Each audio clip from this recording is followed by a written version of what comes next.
Yo, yo, yo. Good morning, boys and girls. How we doing? Welcome in. I say good morning to some of you at least. Good afternoon, good evening to the rest of you. Hope you're all well. Thank you very much for the raid, Mr. Goldson. Appreciate it. Cheeky craft scan update today. Auto creating a shopping list when queuing patron orders. Oh, that sounds technical. That sounds technical. Sounds good though. Where's my chair? All in a funny position. Oi, oi, oi, oi, oi. There's I don't know how you lot are feeling. You're gonna have to give me some overview on the vibes, bit of a vibe check. But I am seeing humongous amounts of creators be like, "What the fuck is this patch?" Like, people are like, "Oh, there's about 3 hours of campaign quests and a couple of side quests, and then what?" It's had an interesting people have had interesting takes on this patch so far. I think obviously it's that kind of first weird week, isn't it? It's the first weird week of a season where there's like here's the world content. But the world content is kind of very average. It's caused a lot of people to go, "What the hell am I doing?" We need some Dracothis. Crafters, goal makers, the more casual folk need something to get their teeth into, that's for sure. People are just running around like aimlessly trying to farm flipping what they called veteran crests. I've saw people cheesing veteran crests as much as they can to do all sorts of like hyper bis preseason gear. Like, people are desperately seeking stuff to do. We're going to have a poke around the one thing that is goal making-esque that I keep saying is like the cash cow off the expansion. Yet people still don't truly seem to, give it any credit. Even on Reddit the other day, there was a post saying something along the lines of gathering is still worth doing if you take into consideration lumber. And then everybody was like, yeah, but fucking Decor doesn't sell. And it's like, oh, okay, sure, keep believing that. We're good. I guess we got to prove it. So that's what I'm doing today. I got every single past expansion Decor all fully set up in TSM and optimized and, routes put together and all sorts of stuff. But the one thing I'd never done is do it for midnight. So that's what we're going to be doing today. I've been passively collecting most of the Decor recipes over the last couple of months. Yet not really doing much lumber farming to craft the stuff in the first place and to get some sort of first look at it kind of numbers. On screen is jewel crafting and leatherworking. Two professions which are arguably my main professions. I have most of the recipes, albeit not all of them. But it's still, even taking like 200-ish gold into consideration for the cost of the lumber to go and get it, 52,000 gold worth of materials with a potential profit of 124,000 gold. I mean, those are profit margins that are astronomical compared to basically anything else in crafting. And it blows my mind that people aren't on this like it's the hottest thing since sliced bread. But we'll see. We'll see. We'll see. It was kind of fun looking around. People have to quote-unquote play the game instead of just doing some dungeons. The thing is, though, is the Outer World content. I mean, I said this in the PTR. I put 20 hours-ish into the new zone on the PTR, and I said the new zone is very average. Very, very average. There's nothing really stellar about the new zone, particularly from a gameplay perspective. Most people, after they've done the campaign quests and have kind of potted around and done some of the side quests, realise that the only thing that they've got to do on the new zone is kill some rares to farm up some very, very low drop rate mounts, which for most people gets very boring very quickly. or, you know, log in once a day for their fishing dailies, or smash their face against the keyboard in the downstairs area where you can't fly, an ever-increasing requirement for coins for no real substantial reason kicks in, and you get to a point a few hours in where you're questioning your life choices. Most people are coming to the same conclusion about the new zone and the world content of that it's mediocre. A fake carrot on the stick, yeah. I've got 17 out of 20 of the unlocks for the Altar of Corrosion. And I'm at the point where they cost so goddamn much for each extra one on top of that. And they don't offer me anything. There's no value in getting the rest of them. I'll just passively get them, probably by doing the weeklies for pinnacle caches and whatever. I think the farming aspect of the lumber deters a lot of people with little time. True. And in some regards, good.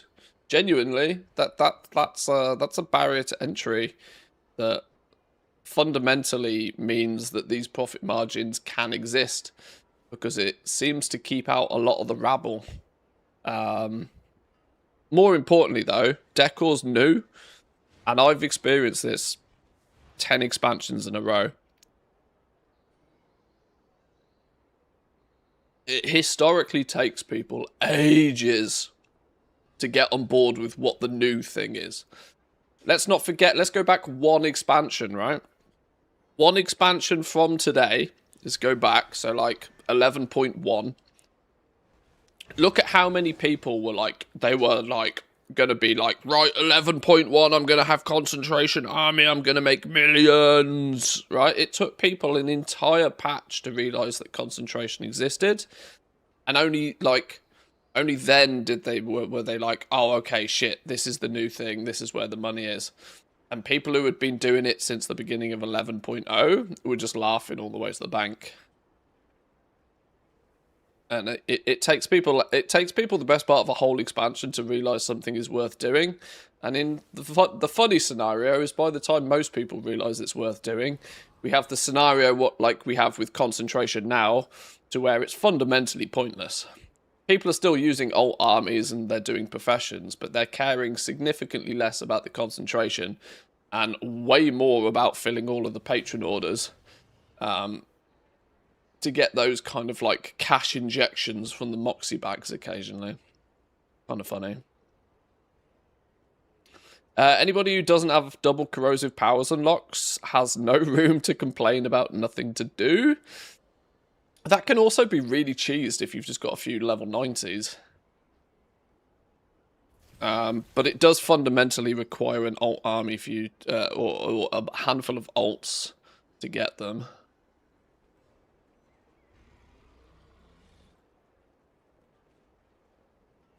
No clue what you're talking about. Sure. How do you cheese them again? Well, you want to try and get the... You need to get the corrosive souls, don't you? You need 8 of them per unlock. Where are they? You need 8 corrosive souls per unlock. But you're limited to how many of these you can get per character. So you want to do the things that sort of guarantee you corrosive souls. So the lair world boss on a bunch of alts, I think, is a guaranteed 3. Plus your main task for the week down in the vault area gives you another 2 or 3, I think. So 5 or 6 you can get per character, like, really quickly. Which is almost 1 unlock per character. So if you just do the world boss and do the weekly event on a bunch of characters, you'll get enough corrosive souls to unlock all of the abilities. You need to unlock 8 to be able to get the second power. You get the first power for free, so 8 times 8 is 64, minus 8, 56. You need 56 of these in total. 56 of these in total to unlock the second power. 56, let's say you can get 6 per character relatively easily. You need 9 or 10 characters to be able to unlock them all, or enough to be able to equip a second power, I think, roughly. Napkin maths. Yeah. 10% profit TSM operation. You level up all your professions, group up the decor, and then if it's above 10% profit, TSM will recommend you craft said decor. Sounds daunting, but once you get the system going, it's easy gold. Oh yeah, for sure. People obsess way too much about which decor they should craft and which decor they shouldn't craft, trying to focus on the ones that sell the best.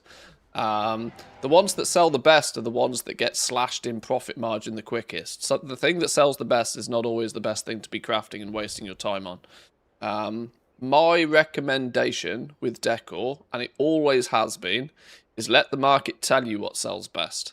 The only way you'll find out what sells best is if you have something to sell. My recommendation is craft one of everything, put it on the auction house at a profitable point. When it sells, recraft it, do it again. It takes a little bit more of an initial setup, but you don't need to worry yourself about, oh, what craft? You know, you just craft it and sell it and recraft what you sell. That's my dummy's guide to basically all crafting of stuff, really. It's not that, you know, none of it doesn't sell at all. It all sells, it just might not sell as quickly, it might not sell as profitably, but, like, you know, if you have one of everything listed, let people come along and pick what they want, and it's good to go. 40 out of 300 surges, I'm not sure I can keep that going. They have to change that achievement.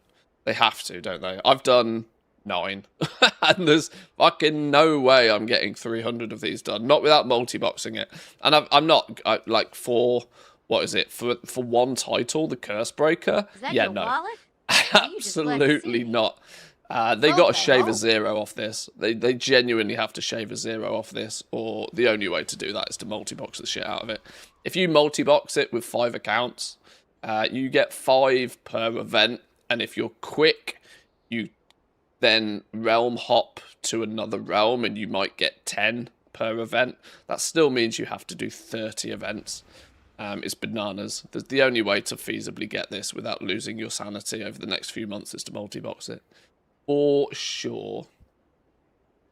Satirian with a 20. Welcome in. Thank you very much. Thank you. Good morning to you. New health potions, very good for the alchemy concentration, by the way. There's a large spread between the Q1 and the Q2 inputs. Yeah, because you're getting the double stack bonus, aren't you? You're getting 25 times whatever the 25 times whatever the bonus is from the original potion in the first place. Any craft that just uses a lot of something will be reasonable for concentration.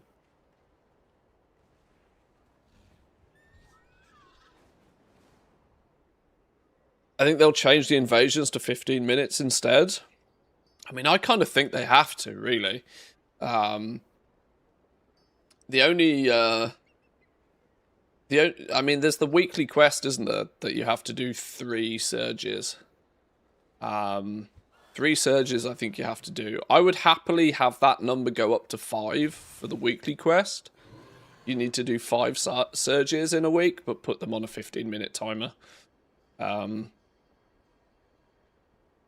It is going to make them a little bit more like flipping, you know, it's going to feel a little bit more like the pre-patch event where people just fly from one to the other, to the other, to the other. I mentioned this yesterday.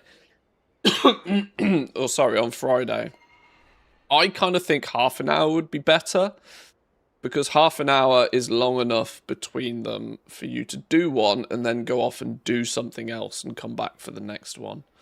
15 minutes, let's say it takes 5 minutes for the event, that only leaves a 10-minute window where you're not doing anything, and that's not really long enough to do anything substantial in the game, which will cause people to just AFK at the next invasion point, just waiting.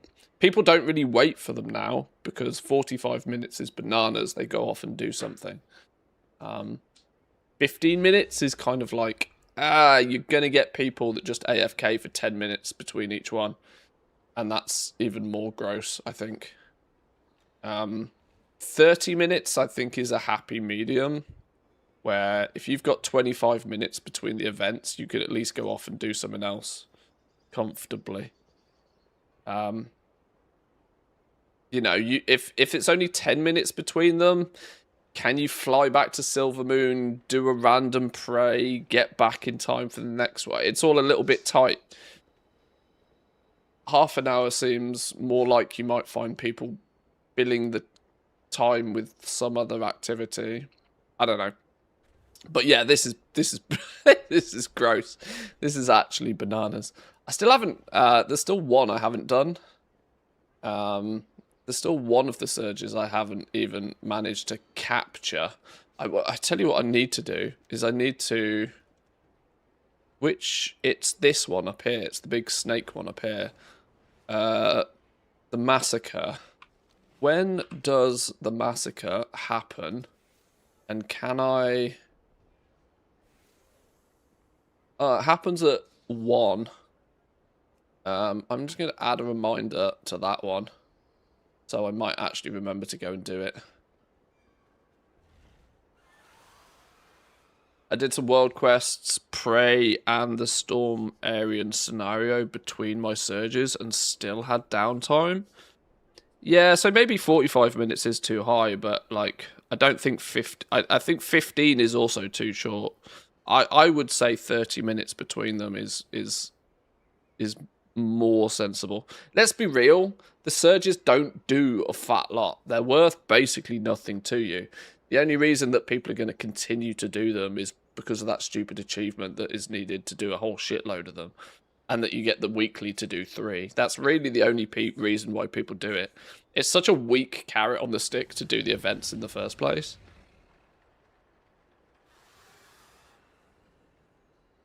Make sure you guys complete 4 Prey before the reset. I actually, yeah, Goldson, that's a really good point. It's one of the only things I haven't really done this week. I might actually quickly bang out some Preys just right now. That's actually well reminded. Before we get too deep into the Decor stuff. I'm going to be tinkering around in TSM and stuff later, which usually attracts a bit of a crowd. As quite naturally, people tend to be put off by TSM a lot. This one is small in stature, yet great in power. Do not underestimate okay, you don't give me the damn portal to get to the coiled isle. Luckily, we have our Hearthstone set there.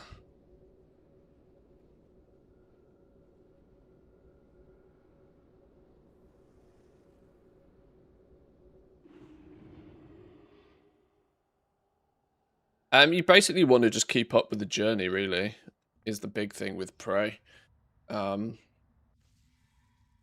The amount of journey progress you can make is pretty capped. And a whole bunch of this patches. So season 1, it was kind of the meta to go and do a bunch of Prey to get your beacon, to then go into the delves, and so that you could summon the big dude to get your map, which then gave you your piece of hero gear.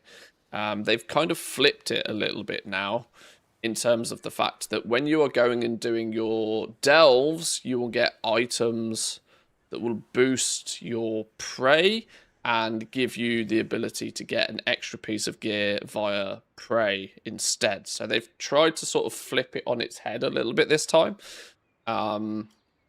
You can figure this out if you actually read the Prey journey, which is something that I didn't really do, but I've now realised that they've tried to flip it. So if you look like a few deep into this, where is it?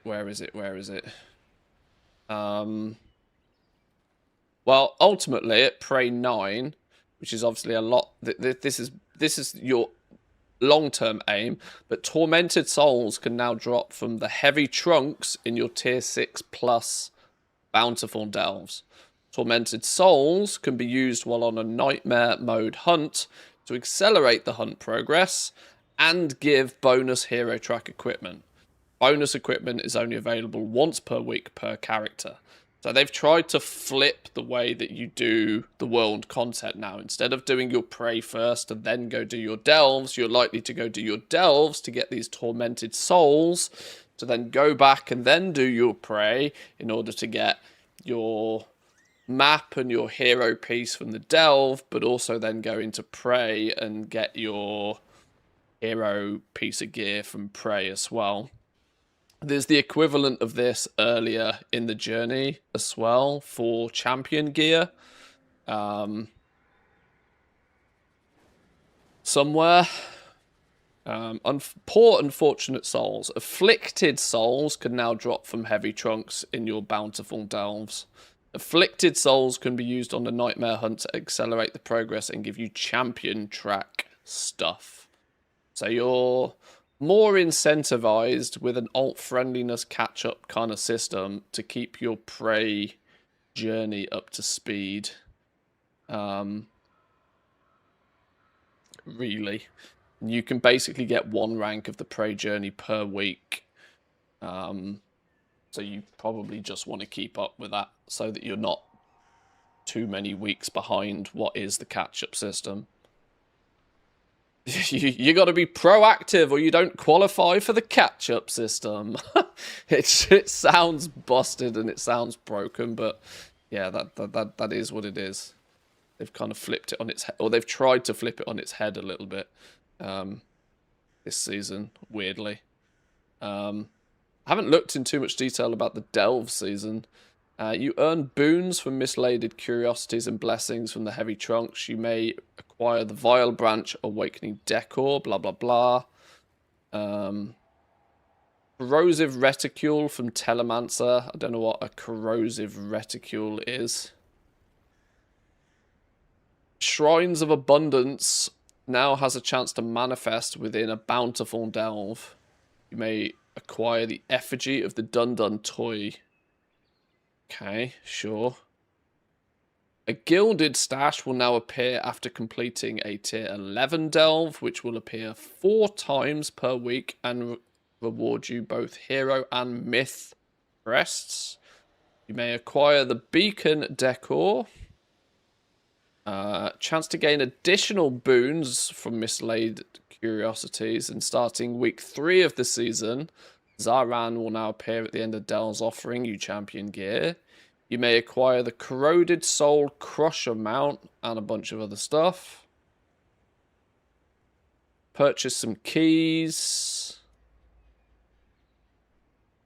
Purchase DelvoBot 7001 Midnight Software Update Chip, letting you update your DelvoBot 7001, adding Midnight Delves to its destination matrix. Oh, so our toy is going to take you to a bountiful delve again. Lovely. I kind of missed that feature, to be honest. Warbound in Blood. Champion Warbound equipment may be obtained from tier 9 delves and above. You may acquire the Snakehold Ritual Effigy, Decor, blah, blah, blah. From champion to hero, tier 11 bountiful coffers now have a chance to provide either a piece of hero equipment or untainted mana crystal to purchase powerful equipment. Tiers 8s, 9s, and 10s also reward smaller quantities. And then the title at the end. So yeah, they're kind of trying to make you do your delves first and then you pray after, rather than you pray first and then your delves after, I think.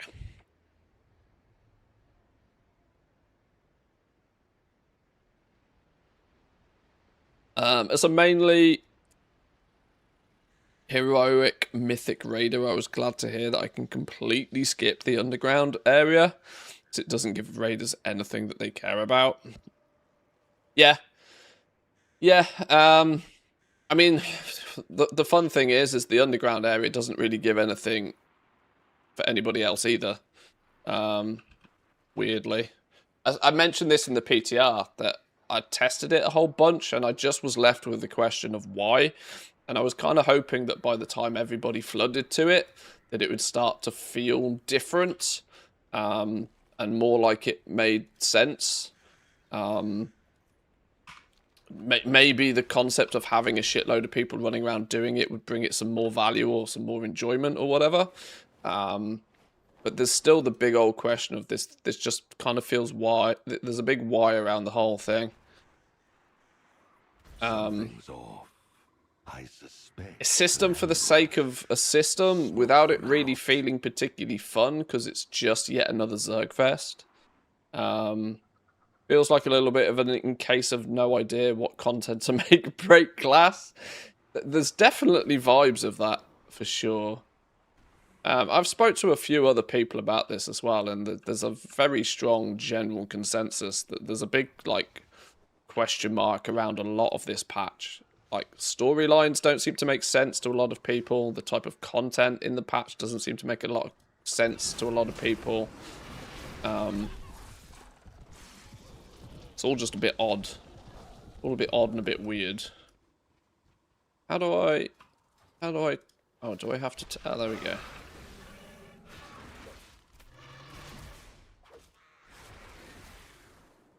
Yeah, lots of people are just sort of like, oh, this is... I'm not sure why I'm doing this. Which is an odd feeling for a video game to give you. I mean, I'll be totally honest with you guys. I was 50-50 today about just going back and playing Pal World, I'll be honest.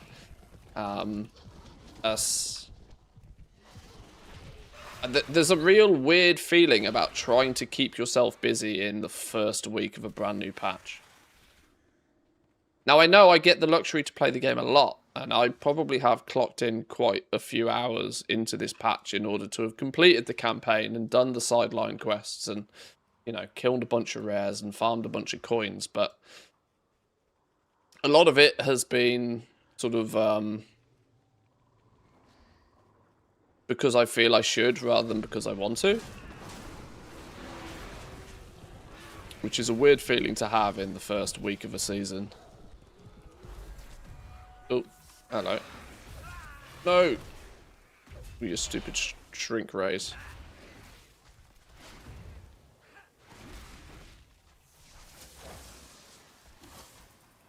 Lots and lots of bugs. I still think there's lots of bugs. Like, I'm convinced that the, It's odd that sub-level 90s all of a sudden aren't allowed to do anything. That has to be a bug, but I haven't seen them address it anywhere. Has anybody seen a blue post or an anything to state that this is just not how it's meant to be? They bumped the shit out of the XP of everything for 0.7, and now they've just straight up removed sub-level 90s from playing half the game. It has to be a bug, but the radio silence on it is really weird.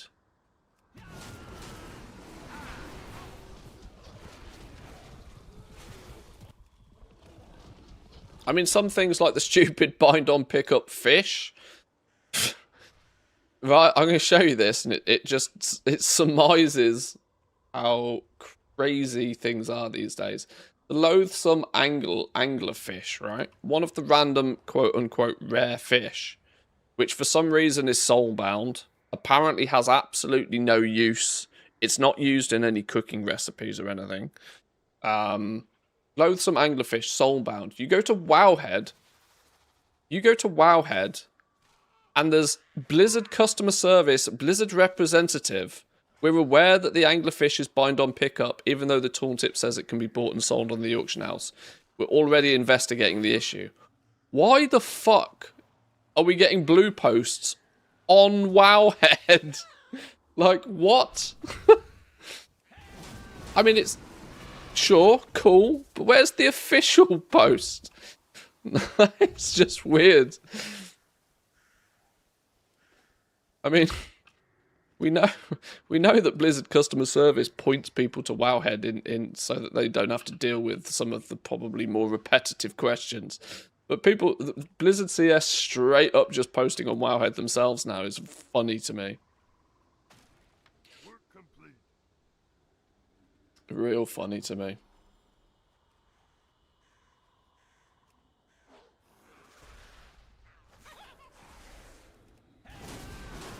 there's a recipe that acts like it's warbound, then says it's soulbound when you try and drop it in the guild bank. Oh yeah, there's a lot of stuff that's like clearly copy pasted from another item. That's how they make most items, right? They've got a template piece of code that they copy and paste, and then they have to rename it, and they have to make sure that it triggers correctly when used, and this sort of stuff. It just clearly hasn't been done very well. The worst case has been done by an AI that hasn't had that final human pair of eyes cast on it before it's been, like, you know, pushed. Which is the scary thought to me, that most of the bugs now are... A lot of the bugs don't feel particularly human bugs, you know?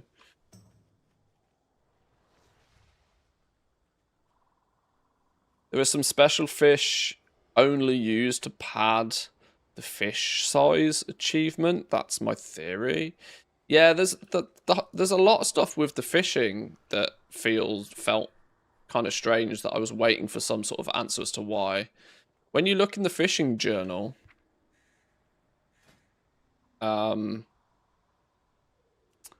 you've got this, the midnight angling score, which was kind of slipped in there, but doesn't really make a lot of sense.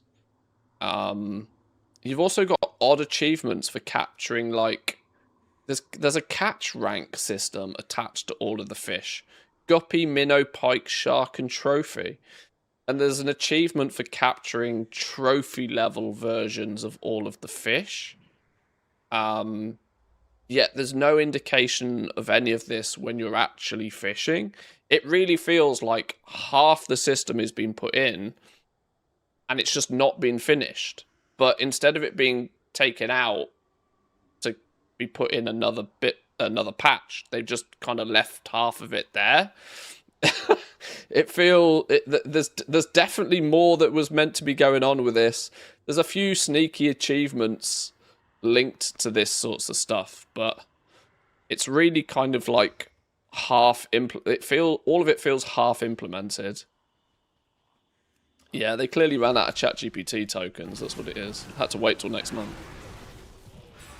They thought they could get the better of us.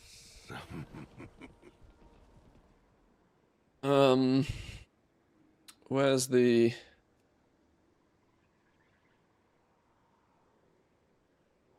Where is he?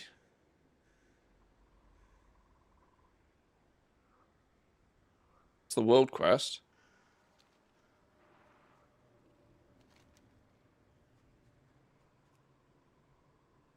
Where is he?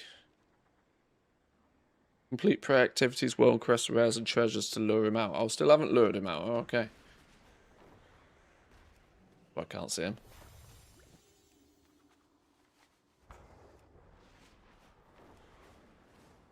At least collecting treasures is... Is collecting treasures now the meta way to do the praise on the new zone? Because there's just millions of the damn things. Praise the treasures, the new traps. Oh, these decrepit chests are also a bit of a meme. You need to farm keys to open them, and they contain nothing more than standard treasures that are free to open everywhere else. So dumb. I feel the pain of AI support at the moment, battling Twister's auto system after false flagging my account. Oh, Twitter's. How did I read that as Twisters? They balked various things in the garrisons too. People are reporting disconnects when entering the mine. NPCs are missing, stuck in building structures. What the fuck are they doing with garrisons? It's so odd. So odd. There was... I know him as Mr. Week or a pack. I can't remember his name. Luxors or something. I apologize. He's another reasonably sized WoW content creator. I saw a TikTok of his the other day where in the Undermine, of all places, in the Undermine you can if you in the Oh god, I should try and just find the clip for you and show it. One of you probably already know it. You can click on a mount in the Undermine to start a world quest, and instead of it working, it puts you in a canoe and shoots you off the map. It's like, what? Like, how spaghetti is the code that they've changed something that causes a random world quest in the Undermine to balk? It's like, what? Don't get it. It's funny though.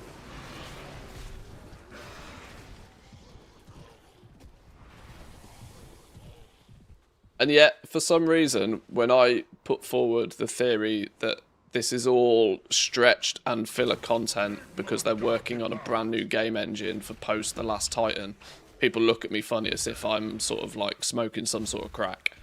Like, at this point, they've got no they've got no other choice. They're at the point now where, like, so much stuff is broken that they probably spend more time unbreaking things than they do making new things. Which, you kind of have to, you have to just admit defeat at some point and say, right, time to start afresh, because it's quicker, easier, and cheaper to build it new from the ground up, I would imagine, than it does to constantly fix all of this stuff that breaks for almost no apparent reason. Gotta be. It's gotta be.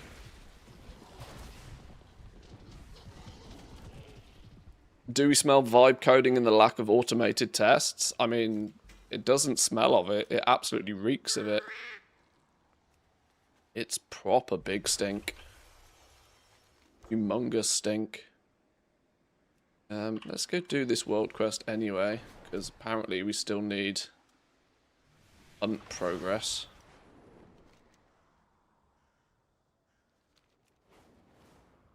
Garrison Quartermaster has a workaround, by the way. I mean, I can't believe anybody is in their garrison for the first... for starters. The fact that people finding this stuff out blows my mind. We cannot allow disrespect for the dead. I mean, each to their own, but I can't see... Why the hell is anybody in their garrison?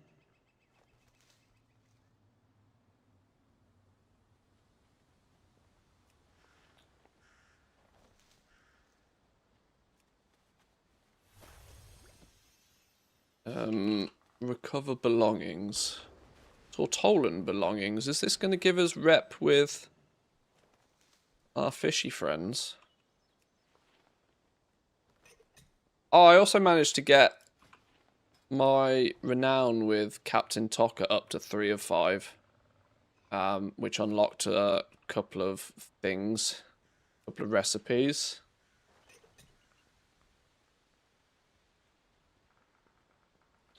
Why not? Full access to banks, quick loading, no lag. I suppose the concept of it being an instanced area does help, I suppose, in those regards. I guess, do people use the garrison as their sort of semi-convenient, just chill out area? Throw the long boy up, maybe. Yeah, maybe. Maybe that's... See? I just need the logical reason and I'm content. Use it for the auction alts. Okay. See, it starts to make sense when you put it in terms that my brain understands. Oh, renown 9. Yoink.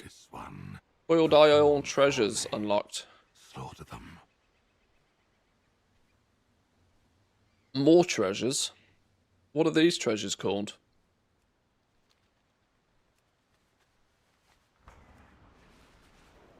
A third tier of treasures.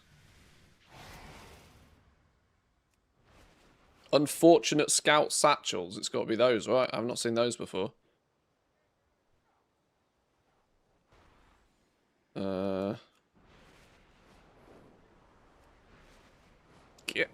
Move!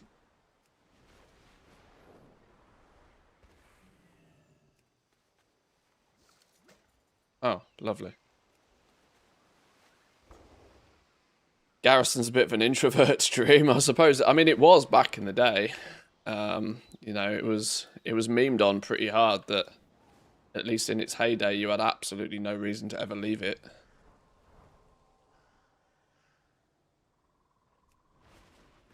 Anybody that's renowned 9 that's picked up a bunch of these? Is there anything even remotely more interesting in these? Or is it just... Here's more treasures for people who are higher renown in case everybody's stealing the low treasures? That respawn so goddamn fast that that's not even possible.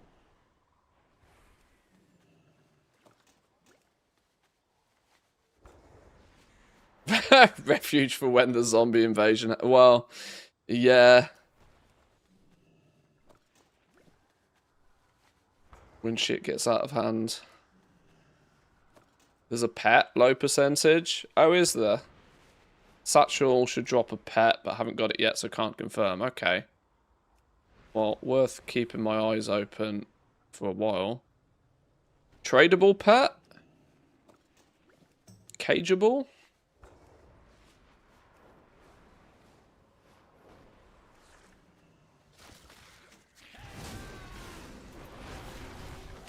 Where are the 266 items coming from? The 260s are from treasures. Both. 260s seem to be able to drop from mobs, and so the reason the 260 variations are stacking up hard is everybody farming coins downstairs. But the 266s predominantly still come from treasures.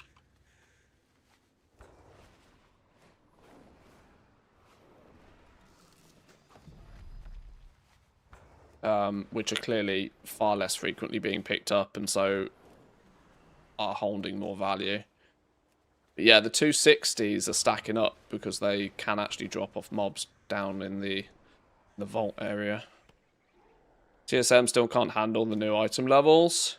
Yeah, it always takes them ages to up. TSM has to manually go through basically every item in existence and tell TSM what bonus IDs they should and should not be paying attention to. And then like TSM have clearly made it so that it just all defaults out to like base values until they go in and do that. It's a manual task that they have to do. And I think they probably wait. They probably wait until every single possible variation of the item has probably been seen via the auction house, so that they have the full list of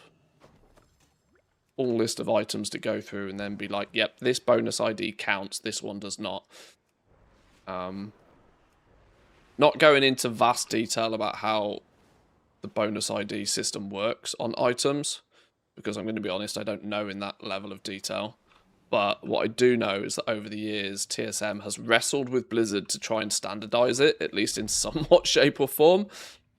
Nah, not even close. Every time there's a new major content patch, every time they release new items, the bonus ID that determines the item level on an item can change from patch to patch.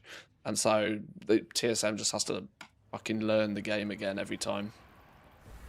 They have to figure out what bonus IDs are triggering what stats on items, which ones do they care about for the purpose of, like, you know, because there are bonus IDs in the game that attach onto items based upon the item level of the player that looted it, and the level of the player that looted it, and all sorts of silly things that is just completely stupid information that's not needed in any way, shape, or form. But TSM still needs to tell the add-on what IDs to ignore.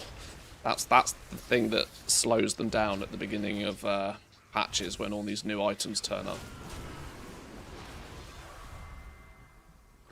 And until they collate that list of items and push it out to everybody, they just don't track items very well.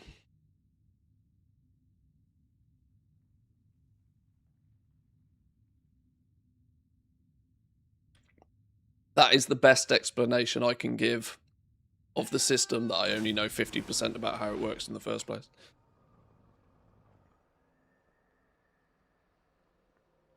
Why can't I click on this damn thing now? It says click to complete. You won't let me click the damn thing. I do it through the quest log. There we go. Do I actually get the veteran crests from these? 1k journey. Metal is no match for magic. Did I actually get the... No, it converted them to Void Light Mile. Seems to be weirdly some activities that can overcap your crests, and then some are just like, nope.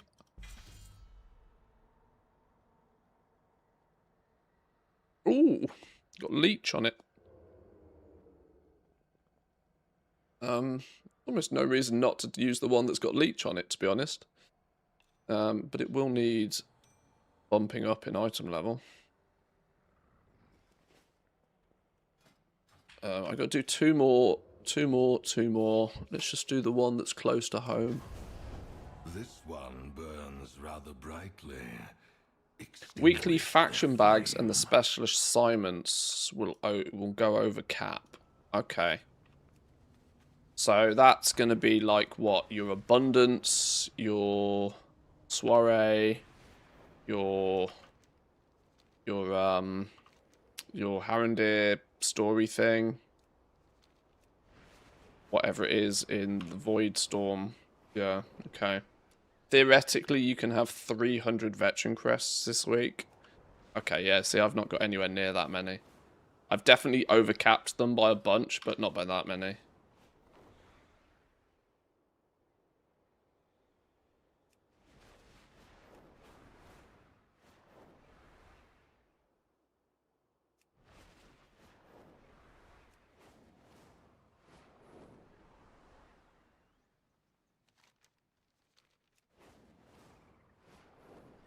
Let your prey believe you're blind to their strike, then make them regret every mistake. Didn't mean to aggro you, I was looking for the trap.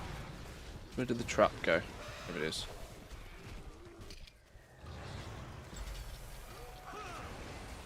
Oh, suckered you out real quick.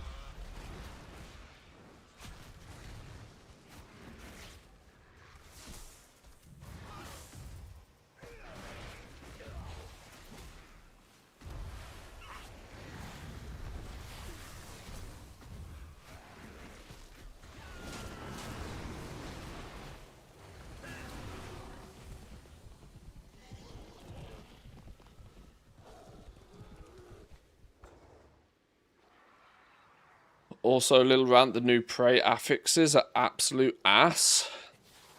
I've not done enough of them to have noticed many yet, but the kill for me has gone, right? That's been sacked off. Haven't they made the praise now so they're more AFK-able? You don't constantly feel as if you were like boom, boom, boom, boom, boom, alert, alert, alert. You can peace out and come. Your torment still rises, I think. Civ, my man, welcome in. Welcome in, welcome in. Thank you very much for the raid. Thank you for bringing you and your crew. I appreciate it. Hope you had a good stream.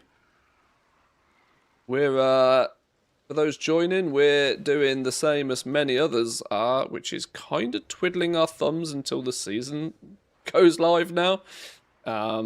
Chipping away at a few random last little things that we haven't finished. Doing some prey. But the main focus of the stream today is going to be to look at some of the new decor recipes. Some of the new decor recipes across the new professions. We've probably got rep to buy most of the new decor recipes. But might need to do a little bit of lumber farming in order to get enough lumber to craft them all. That's the main thing for today. Oh, and Senti with a 31. Good morning, good morning. Thank you, my man. Appreciate it. The nets are annoying. I've learned to just move around when they come in, but at the beginning I was dying every time. The nets are just a sticky goo slowdown thing, I think, from what I've seen. I just, you know, inherently try to not stand in things on the ground. I don't think I've really noticed them yet. These are we're obviously also only doing the hard mode prey at the moment. Nightmare might have extra things to it that makes it more or less annoying. We'll see. They do a bunch of damage as well. They slow, hard, and fast. Where did these snakes come from? This is clearly so much for being able to just chill and go AFK if snakes randomly spawn on you.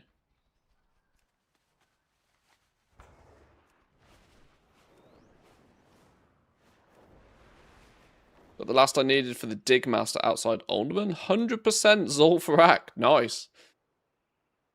That's a milestone for sure.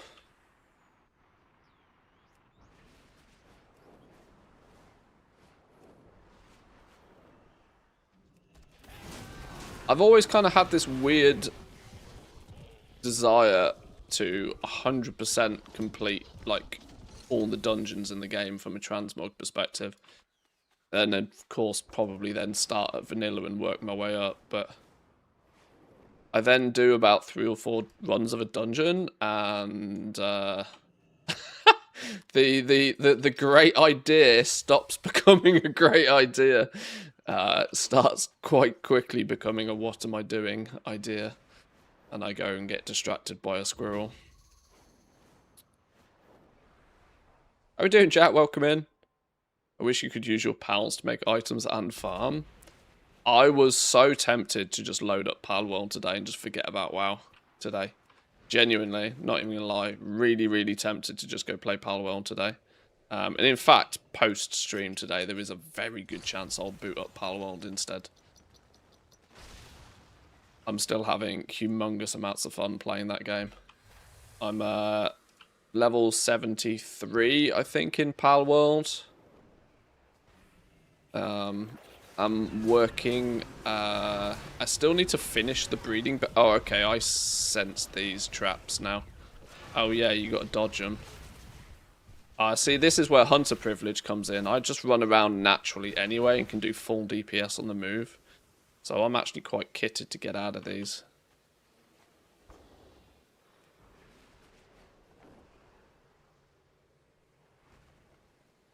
Where's the trap?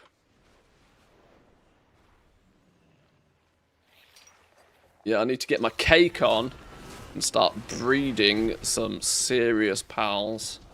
Start starring up and optimizing IVs and putting together a bit of a hit squad.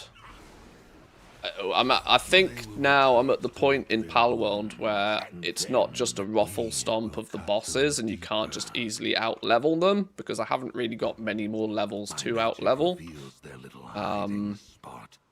Meaning I kind of probably need to play the game properly and actually start, you know, making pals that are naturally countering the bosses that need to be killed, sort of thing. Yeah. The end game is approaching in Palworld, and I'm still very excited by it.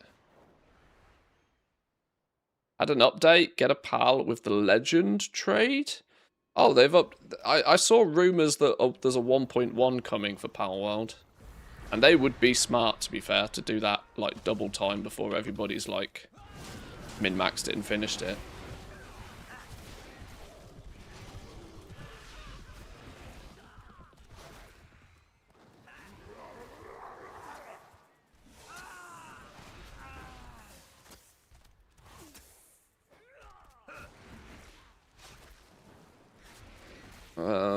I've got no way to avoid this now. This is gonna hurt, isn't it?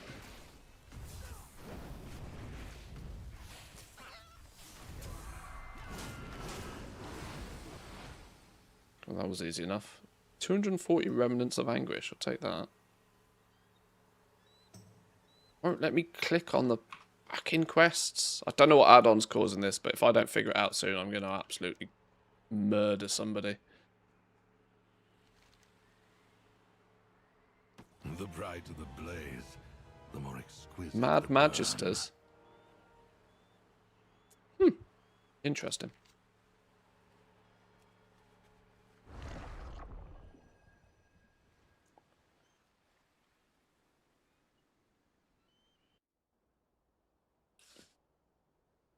Are you still elbow deep in Palworld then, Jack?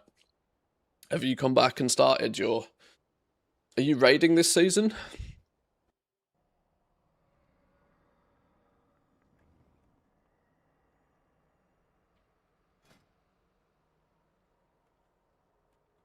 Normal. Let's go do that one. Ah, the light. A power close to my heart. Let us reclaim it from those who have strayed.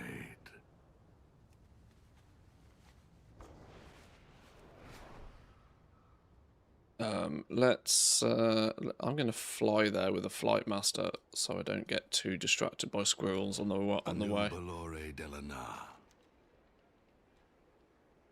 Where are we going out here? Oh, void assaults are still a thing. I kind of forgot about those. May the eternal sun Prepping for raid. Unless an officer and Discord admin don't have time for pals. 2 raiding teams. I'm also in the CE team. Okay, so you're busy then. You're busy.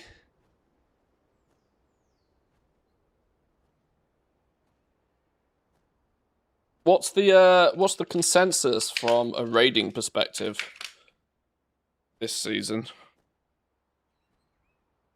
Is the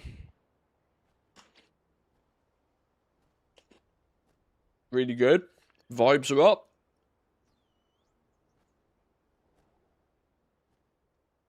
I've been talking with a few people, and I think those that are more than content and perfectly at home with the Mythic Plus and Raid treadmill each season are happy as pig in shit right now. It's those that tend not to get too deep into the endgame group content that are of a different mindset.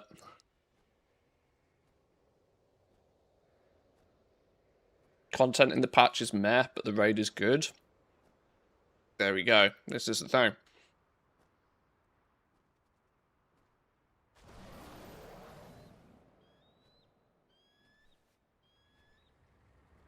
I mean, it's difficult.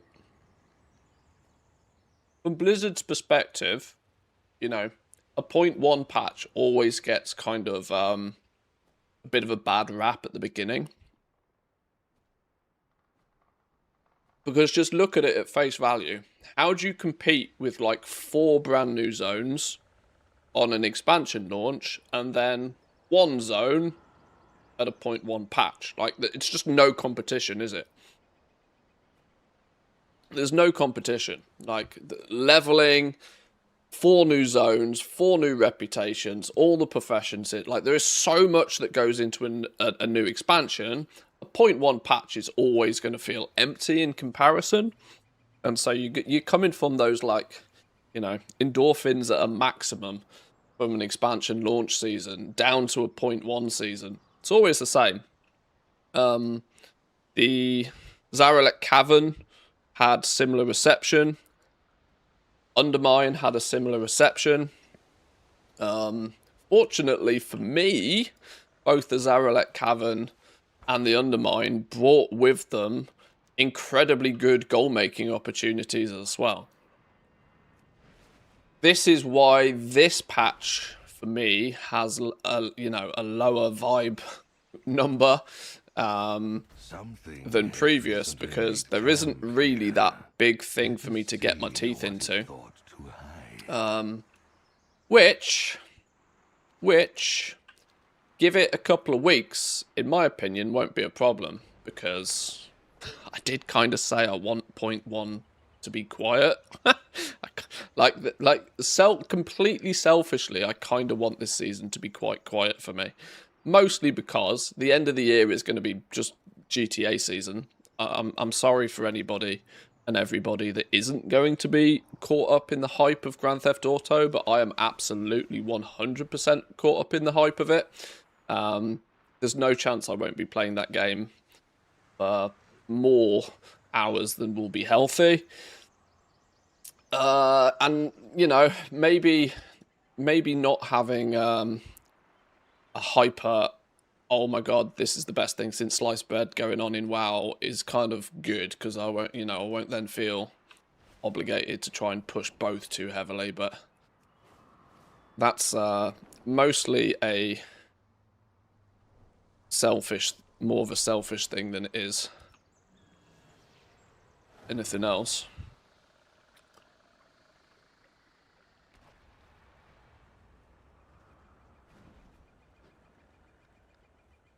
Oh, okay, we got to follow this little blob of goo wherever it takes us.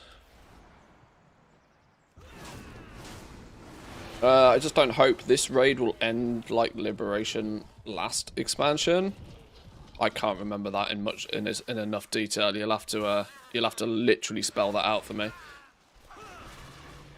At the launch, the WoW token dropped to 300k. Where do you think it will bottom out in Season 2? I'm going to be honest, I don't think it's going to move that much, if any at all. I think if it dips below 350, it'll be an absolute fucking miracle.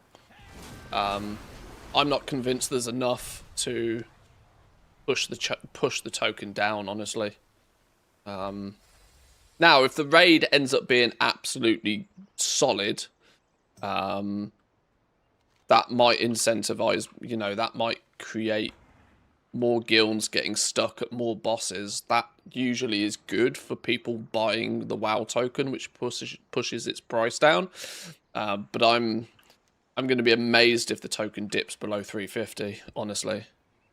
It's pushing 400 and was as high as, I think, 425 already. Like, I don't think the token's going down much, if at all.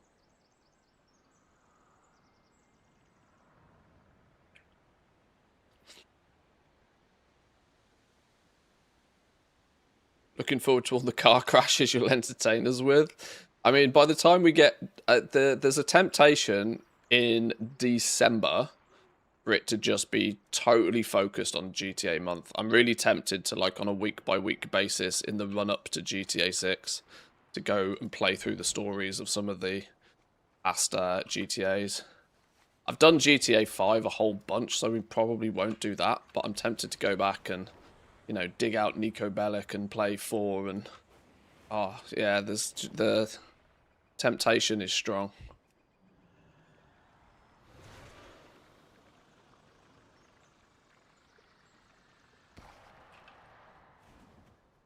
Bit of Vice City. Yeah, Vice City was awesome. Serious levels of nostalgia about Vice City, though. Vice City, for me, is a little bit like classic WoW. That there's part of me that's kind of happy to just kind of leave it be. My favourite thing about Vice City was the end game, quote-unquote end game in Vice City, where you were able to buy up all of the businesses. And I, as a teenager playing Vice City, would just hop in my helicopter and fly around and collect all my money from my strip club. And it was, you know, back in the day, it was like the coolest thing since sliced bread. That feeling is where GTA 5 Online sits right now. If you want that, you go play GTA Online. And I recently have done, and have amassed quite the empire on GTA Online. But the story in Vice City was also, I mean, the vibes in Vice City is just second to none. Like, from a purely, oh my god, they just nailed the aesthetics in that game. Why, stop going through the fucking trees!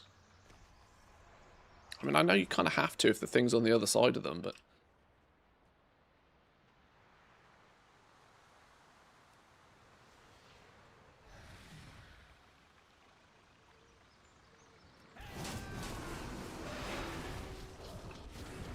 but yeah, the hype's going to be real for GTA. Like I said, I, in advance, highly apologise to anybody that's not an absolute GTA fanboy, because you will lose me for a month or so, but I can't wait.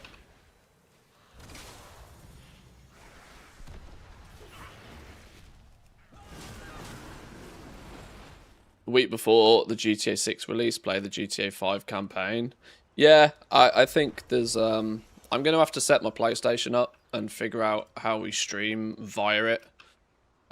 There's two parts of me. I kind of like, I'm almost tempted to set up a real sort of weird, scuffed living room-esque stream setup, so that I can play, so I can have the PlayStation hooked into the big telly with the surround system and, you know, couch gaming, but also in a way that allows me to stream simultaneously. I'm not quite sure how I would figure all of that out. I need to figure it all out before it happens, really, don't I? Luckily, I'm probably going to just have the PlayStation on top of my gaming PC, probably. But, you know, cables and audio and routing, all of that sort of stuff I haven't figured out yet. Where's me prey friend, then? Clearly not paying much attention, am I?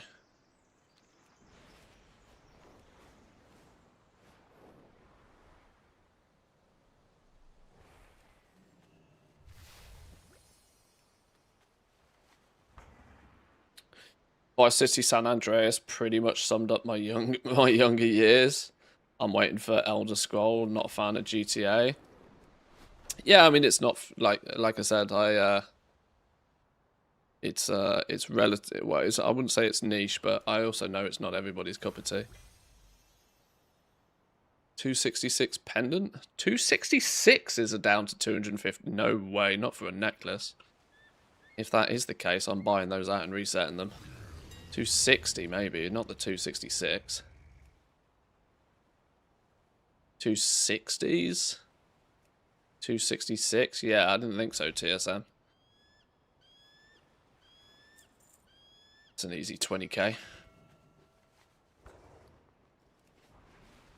I wouldn't be surprised if that sells within the next 10 minutes.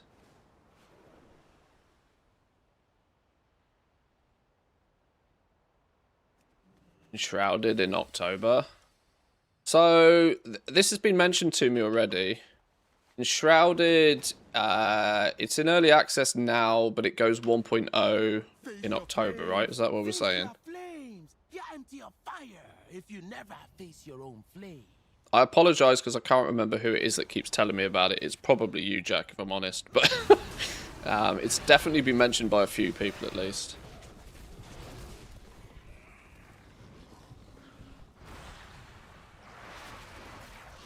I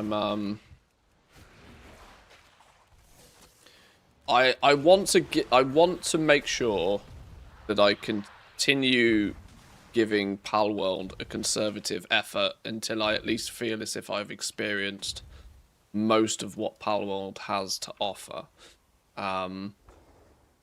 Which will take me from where we stand now for at least another couple of weeks. At least. But after that, knowing that 12.1 is probably going to be a patch where it will be a chore to keep myself busy, because I don't foresee there being a great thing I want to sort of, you know, build and work on and complete or anything. I mostly am feeling like 12.1 will be very casual, dip into it, do a few things, you know, keep the wheels turning.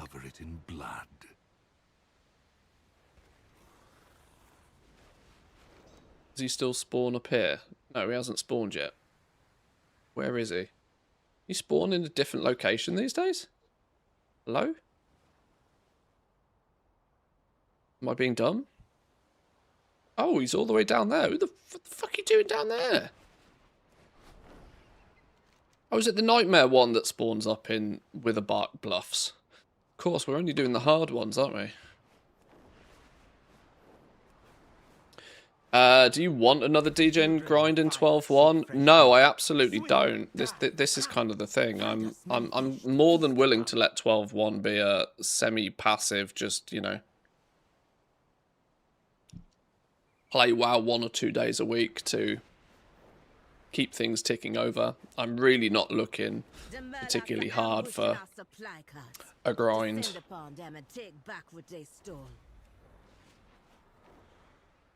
Enshrouded is one of those games I plan to watch everything about, but not really play it until I'm done with WoW and Palworld myself, but I am planning it down the line.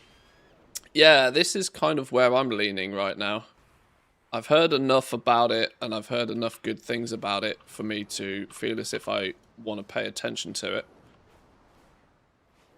But it's also one of those games, I think, that I don't think I want it to be one of those games that I'm learning for the first time when it goes 1.0. It feels like it would be more enjoyable to have a cheeky playthrough prior to that, and then when 1.0 launches and it goes hype, be more of the person that knows how the game works, rather than you all laughing at me because I have no idea what I'm doing. There's an element of entertainment in me being dumb and learning a game brand new and fresh. But we did that with Windrose, and it both frustrated me and a lot of you, I could tell. That's just my I mean, I'm not bad at games generally, but one thing I have noticed over the years is it takes me longer to learn the ins and outs of a game than your average Joe, I think.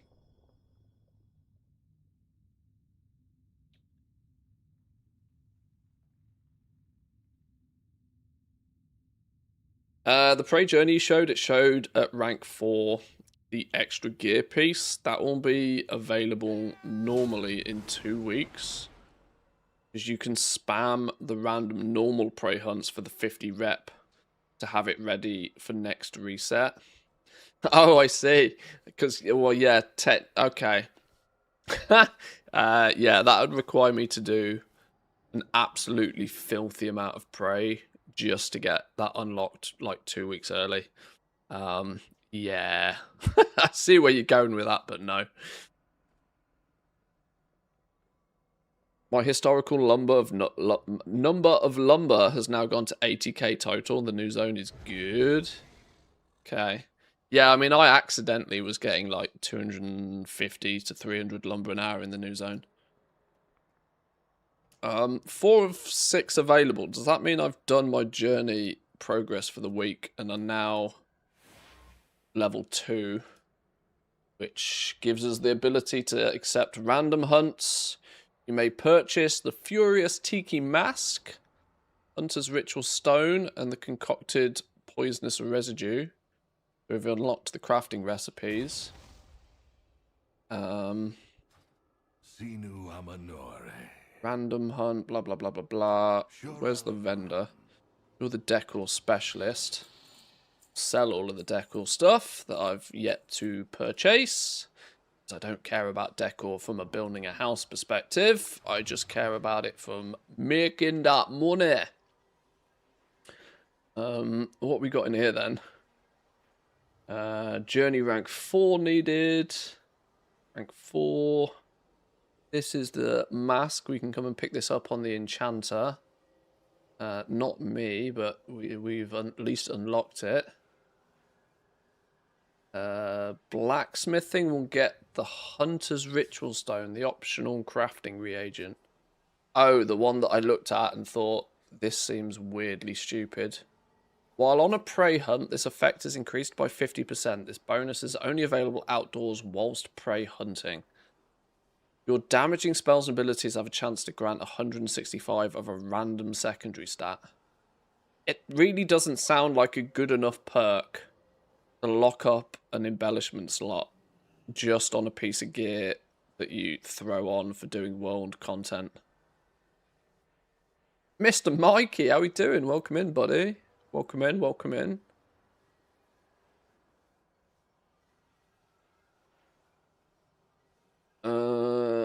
We can pick this up with alchemy. That's another Decor recipe. Our goal is to get access to all of the Decor recipes.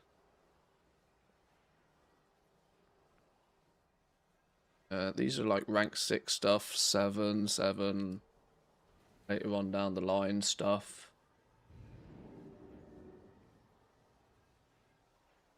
Companion at 8. Another companion at 8. Anguish touched pouch contains 100 void light mile. You'll be able to cash in 1,000 remnants of anguish for 100 void light mile. Interesting. And then the mount at 10. Spectral Wiggly Boy. Okay. Let's see what's going down in WoW Town. Haven't been on in months. to be honest, there is two camps that you could sit in. We were talking about this earlier. If you're more than content with the treadmill that is Mythic Plus and raiding, you're having a wonderful time right now. If you don't care so much for the end game, the general consensus out there is that you've missed nothing. They're really pumping this treadmill approach to WoW again. I mean, like the Shadowland vibes are kicking in real hard. Of where like you're just on a permanent, you must do this and then this and then this and then this and then this and then do it all again on 5 alts and then do this and then do this and then do this. Obviously they mask it as being a problem by saying, well, it's all optional, but all of the content they're presenting to people outside of like the end gamers is very treadmill-esque at the moment. I mean, we've got to break it down for you in simple terms. We currently have an achievement that has launched with the new patch to complete 300 cursed surges. Now this is an event that turns up once every 45 minutes. And they want you to do it 300 times. I'll let you do the napkin math on that and decide how much of a nope situation that is. In a week since the content has come out, I have casually done 9 of them. So they've kind of lost the plot a little bit with how much they expect people to run on a treadmill for like mediocre rewards. Yeah, casual 225 hours of like chasing these madness.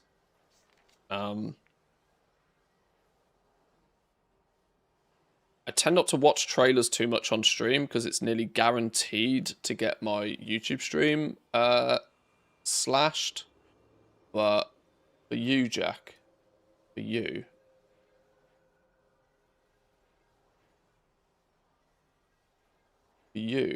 we'll have a cheeky look.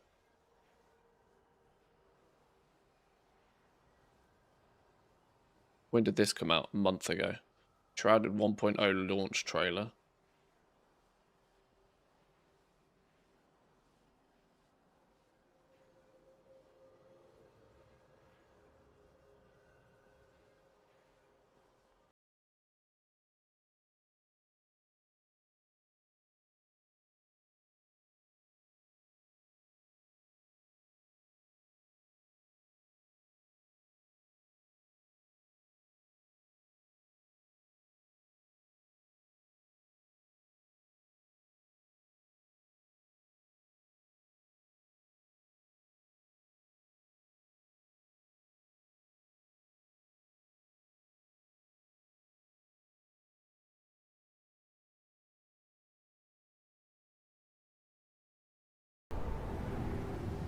Ten things you need to know. Wait, come back. Where's the 10 things I need to know video? You showed me a 10 things I need to know video and then didn't put a link to the damn video in your description. IGN, you donkeys. Alright, well I tried. It's missing the building, farming, gathering stuff in the trailer. Good trailer then. Solid. Love that. Love that. It's more of a cinematic trailer for those that already know what it is, really, isn't it? But yeah. Right. So am I now at the point where I don't get 1,000 rep for each prey now? That if I were to do another one, it'd be like 50 rep. Is that where we stand? Yeah, 50 journey. I'm absolutely not grinding out 50 journeys to get 4,000 rep in order to get access to things 7 days earlier. That's a no from me. But at least I've got the journey up to speed. Right, I want to stop procrastinating quite so hard and actually maybe do the thing that I planned to do, which was to take a bit of a deeper look at the Midnight Decor start putting my TSM groups together for crafting and selling the stuff. I've got all of this for every expansion prior to midnight, but I just never really got round to doing the midnight stuff. Ignore my temp groups for 12-1, that will get fixed into something proper, but Decor, up until this point, I mean, I'd kind of put some of it together. In fact, it looks like I'd put more than some of it together. Looks like I'd put quite a lot of it together. We need to add the new things to these groups, the new recipes that have turned up. Need going in here.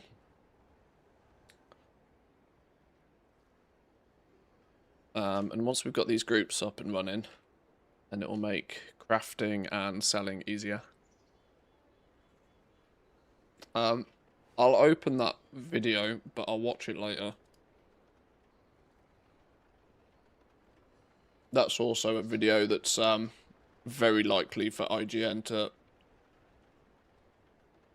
copy strike my channel if I watch it live. IGN are like that.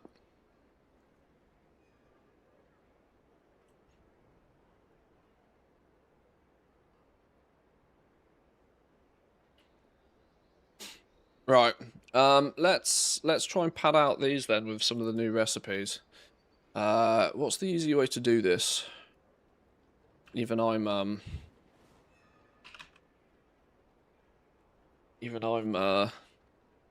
little bit rusty when it comes to this stuff. Why have I got no recipe lists? No profession opened.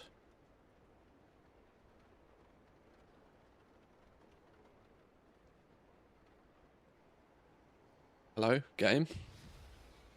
You coming to life? It's lagging like a bitch, which means TSM's doing something. There we go.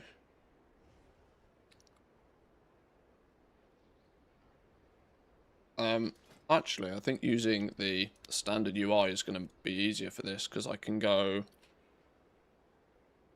What are the ones I've learnt?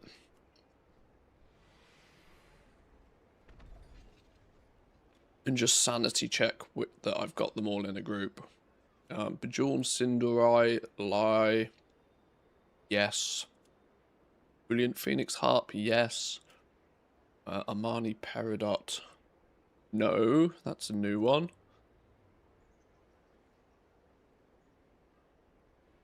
That's a new one. Where's the design for this come from? Second make slugs. Oh yeah, I've just unlocked this one.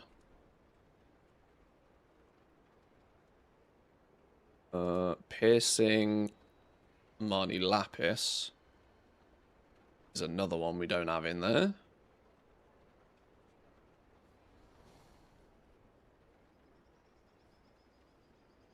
You go in there. I'm also going to guess then the boring garnet is the other new one. Not grouped up. 1, 2, 3, 4, 5, 6, 7, 8, 9. 1, 2, 3, 4, 5. 1, 2, 3, 4, 5 is 6. What about my unlearned? There's 3 I still haven't learned, so at least they're all in there. Jewel crafting's done. Good. Let's look at leatherworking. So we've grouped up all of the new ones for leatherworking. What do we got? What do we not got? 1, 2, 3, 4, 5, 6, 7, 8, 9, 10. Oh, I've literally got every leatherworking recipe. Nice. So there should be 10. How much have we got grouped up? 1, 2, 3, 4, 5, 6, 7. Okay, I'm missing 3. What 3 am I missing? The new ones, probably. Fur rug, yes. Canopy, no. Flat snakeskin canopy.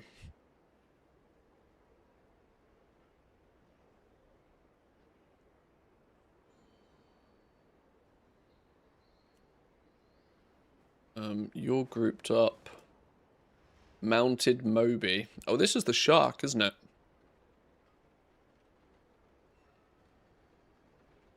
This is the shark decor. This is one of those random ones that could actually end up being quite a good seller. Just because it's a flipping shark.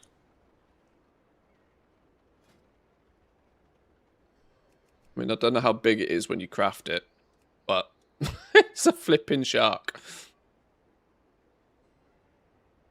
People making fish tanks or something. Where's the doggos at? There's two in here. Nips was by my feet. And Alma is asleep on the floor. You should be able to, Alma's fast asleep on the floor. They're both chilling right now. Solo's with Mrs. Manthius in the house. And there's a Nipsu that's upside down. And my legs. We don't need to see my legs.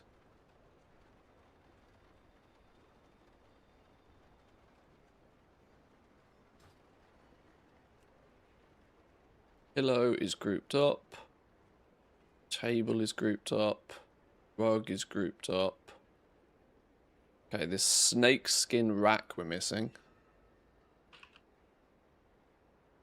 Snake skin rack. That's it. Alright, that should be 10. 1, 2, 3, 4, 5, 6, 7, 8, 9, 10. Beautiful. Beautiful. You need to shave your legs, girl. For extra, for extra streamlinedness when I'm doing all of my sat in my chair playing video games. Perfect sense. Right, that's leatherworking and jewel crafting. And actually, by the looks of things, excluding what I think is 3 probably very expensive jewel crafting recipes, there's no more recipes to collect. These ones I think are out of my league. Touch more expensive than I would like. 15k for the recipe. 140k for the recipe. And 50k for the recipe. Yeah, there's a reason why I don't own those ones yet. These are ones that I need to sniff down from somewhere cheap. Or figure out how to get them. Oh, yeah. Eversong treasures. Challenges cash. Delves. This might become cheap. I mean, it's already not that expensive, is it? I'm sure I could find that for sub 10k somewhere if I looked. Okay, but I don't mind not having all of them yet. I'm going to have plenty of trouble just keeping one of everything in stock as it is to begin with.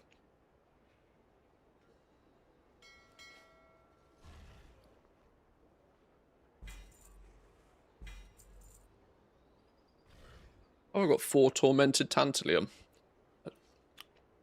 Didn't realise you were getting those off. I thought you only got those off the nightmare ones, but apparently not. Alright, let's also then use said TSM groups to...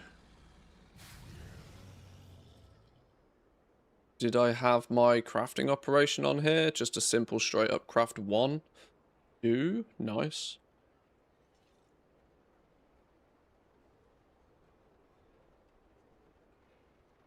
For now, we're not going to send everything to Ranthius.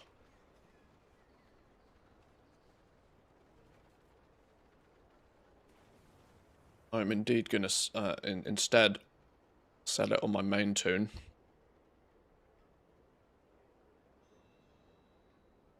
Everything costs like half the lumber now, so all the prices are different. Well, this is why I've held off on crafting a whole bunch of the decor. For that very reason, that knowing that they were going to you know, carve a bunch of decor out of them. It didn't make much sense to pre-craft a bunch of stuff, you know, a few months ago. Unless I was confident in selling it all prior. But now, in theory, via TSM, if I clear this list at least. Let's give it a second to do its thing. TSM seems to, for some reason, be trying to refresh its database every time I open the profession right now. Doesn't usually need to do. But I should be able to go restock groups. If I just select jewel crafting and leatherworking decor for now, should, in theory, boom, bang one of everything in the craft queue. And make it relatively straightforward to craft everything. We can go gathering. I need all of a very small handful of items. Task list, that one.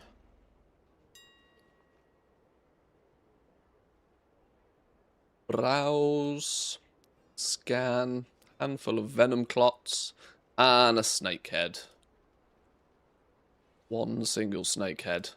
I'll buy the bait one. Yoink. Love to see it. And these venom clots. We need 8 of these. Done. It's claiming to make the scale woven hide, which is fine. I don't think it's really that necessary. I'm quite sure I've got scale woven hide somewhere, but trust the method.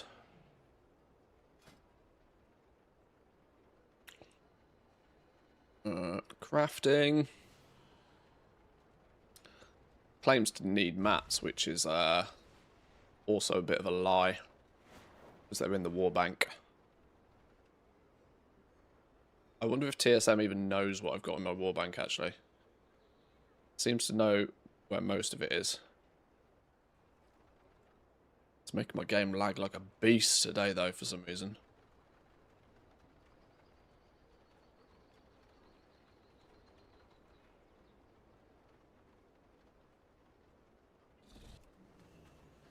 Me just for sanity reasons double check to see if it knows what's in my war bank properly. It should make recipes stackable. For those of us that buy a bunch of them and move them around, yeah, I agree, but I'm not sure. I'm not sure it's that essential. Most people really aren't ever coming across more than one.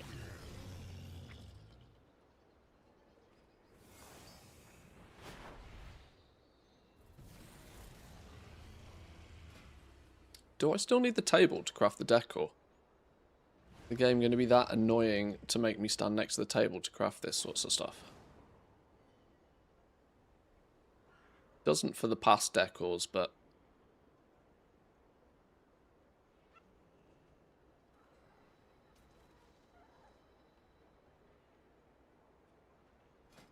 just look very quickly at the scale woven hide.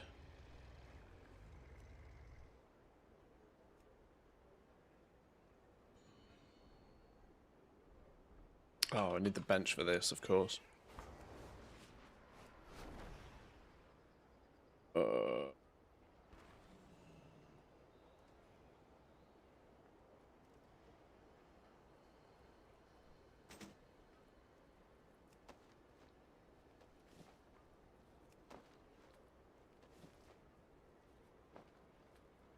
Wait, why did that come up with, like, a random armor piece? Did anyone see that? That was a really weird visual glitch.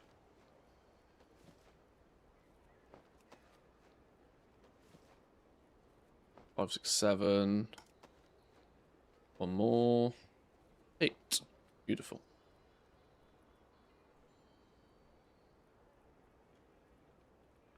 Since the patch went live, just made over 600k in profit. Was expecting more boom for the decor. However, people might start playing with their houses after they've finished the season, not giving up yet. I still think that just having stuff made, having stuff ready is the win. No, it's much like the transmog market. I'm convinced of it, where it's more honestly about consistency of having stuff crafted and listed than it is about worrying about fluctuations of when people might be buying or not. Now that the blueprints thing is in, now blueprints are in, I think there's a lot more availability for people to like share their, share their setups with other people and stuff. So, will I be watching any of the Race to World first? I tend not to watch that much of the Race to World first, if I'm honest. I tend to tune in closer to the end. I'm more intrigued to see how they just like tackle the, when they hit that wall. First part of it, when they're just pissing around doing splits and stuff like that, I couldn't care less for, honestly. Why have I made a secret of Draenor leatherworking? Why is that in there?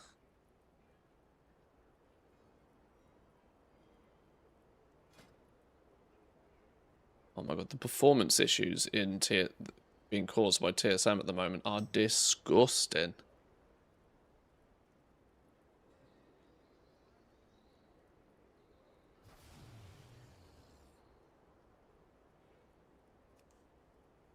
Oh, it requires jeweler's bench. Of course it does. I'm at the wrong bench.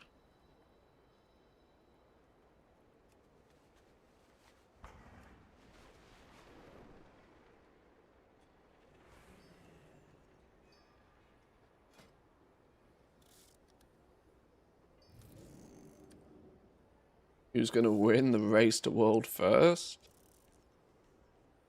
I mean, I'd have to say Echo. I'm,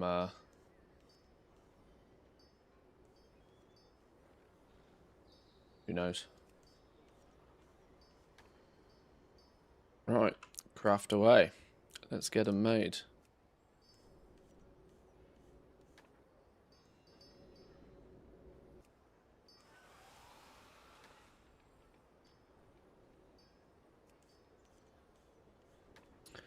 Oh, I'm missing some glimmering gem dust, apparently. Now, there's also strong arguments there to say I could make that myself, but in doing so, it will produce a large amount of byproduct that I don't really want. So for the small quantity that I need for making these, even though I am kitted out to make the glimmering gem dust as profitably and as cheaply as possible, I will still choose to just buy 15 off the auction house.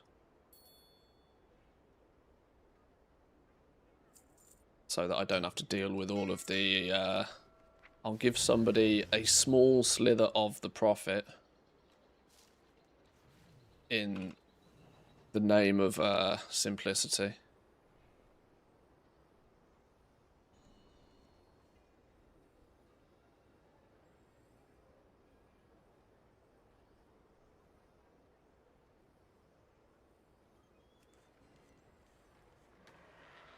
Okay, let's go craft the leatherworking ones.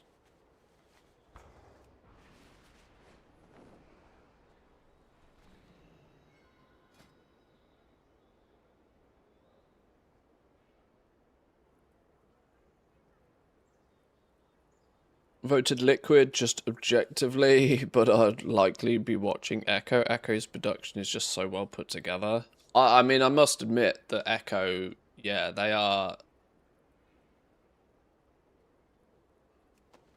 Liquid's broadcast, they look as if they try to emulate what Echo have done with theirs, but it still feels pretty much like the Max show for Liquid. Echo's production is top tier though. Can't argue.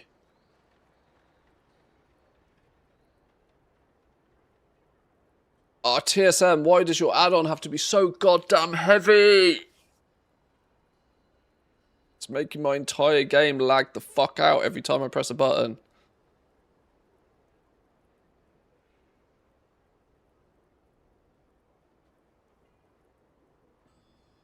Not for like even a few seconds, but like to the point where it makes the game unresponsive.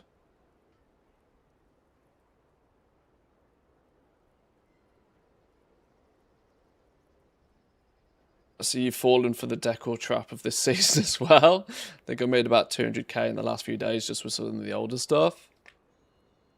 It's I've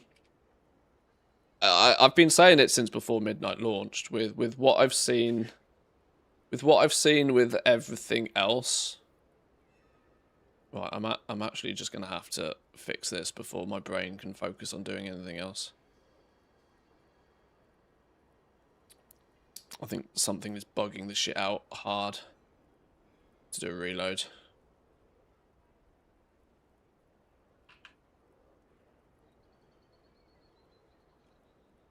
Something stuck in some violent loop.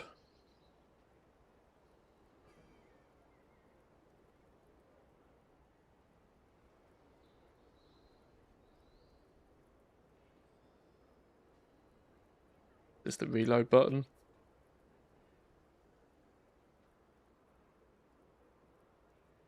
Was my whole game to go spasm?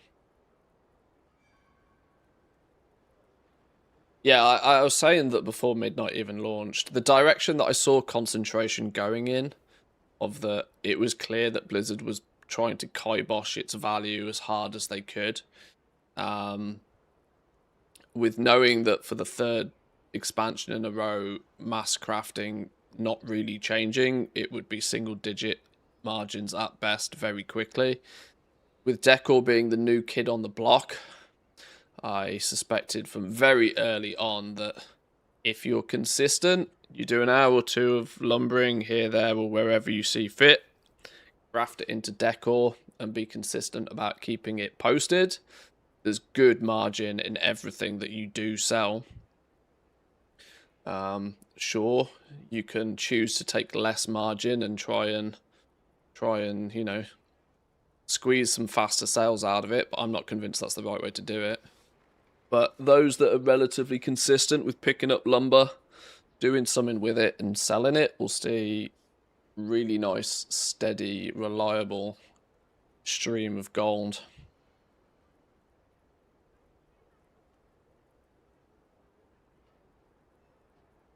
Right, now let's see if it will not be a dickhead about this.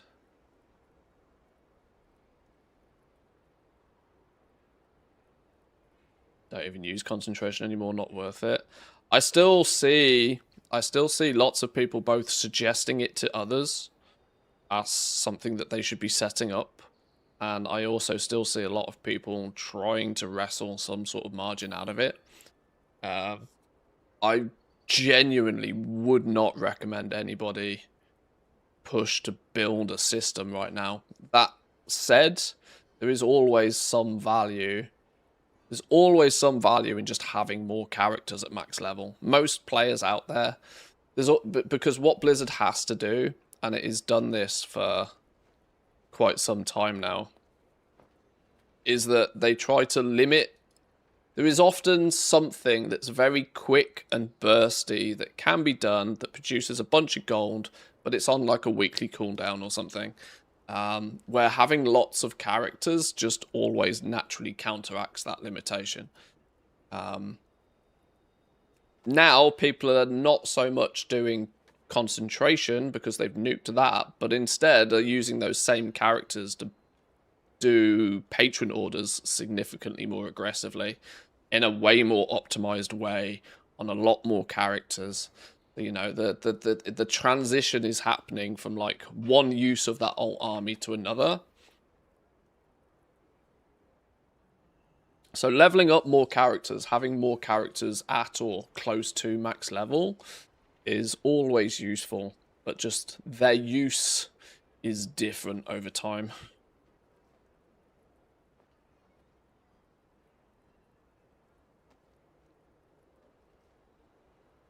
This is absolutely ruining my entire game. Something in this is just not working. Like, I don't know where the conflict is here, but TSM is causing my game client to absolutely melt. Second I close it, goes back to being Gucci again.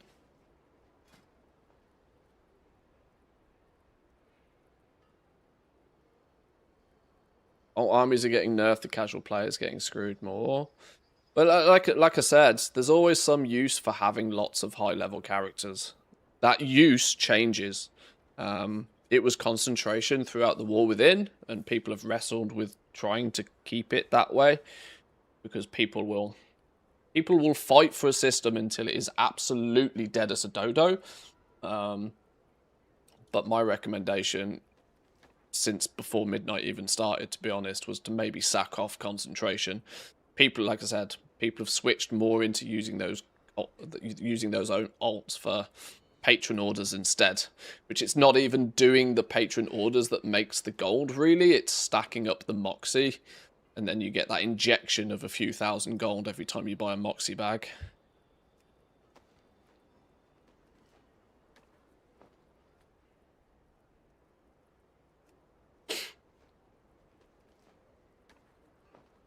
Just doing the gold world quests on alts is a nice income on them too. Yeah, see, I am often of the belief that when that becomes the meta, something really horrible has gone wrong elsewhere. Because that really has to be considered like the bottom of the barrel, doesn't it? Like, I'm not gonna lie, like flying around doing world quests as a way to generate sizable amounts of gold has to be the bottom of the barrel. Like, the barrel can't have that. Has to be the scuzz at the bottom. Surely it can't get much worse than that. The only time in history we've seen it get much worse than that was at the tail end of BFA. But that's when every man and their dog was trying to save up and generate 5 million gold for that green long-necked thing over there. The fact that there isn't a real huge reason for everybody to be stacking up cash, and yet still one of the more optimal things for people to do is to fly around and do world quests, you know something's cooked. Like, you know something's gone horribly wrong when the best solution for most players is just to fly around doing world quests. We like can't genuinely, that cannot be the most optimal or best suggested use of people's time, which is kind of wild, but it is what it is. They chose to carve out really critical pieces of the profession puzzle in the name of simplicity, and have instead just ballsed it up like right royally. Anyway, before we get too deep into a TED talk about why I think professions are just completely busted right now, let's get all of this decor listed. Now, in theory, my TSM groups should also be prepped and ready to sell all of this as well. Let me just double check what I might want to make a slight customization of this just for decor purposes. Because this is my default generic Mantheus value operation. I'm going to make a variation of it for decor. Ignore auctions that are about to expire. There's no point undercutting. We're not planning to do any cancel scanning of this, so you can safely ignore auctions that are about to expire. This is a very powerful tool for those who plan to just post something and forget about it.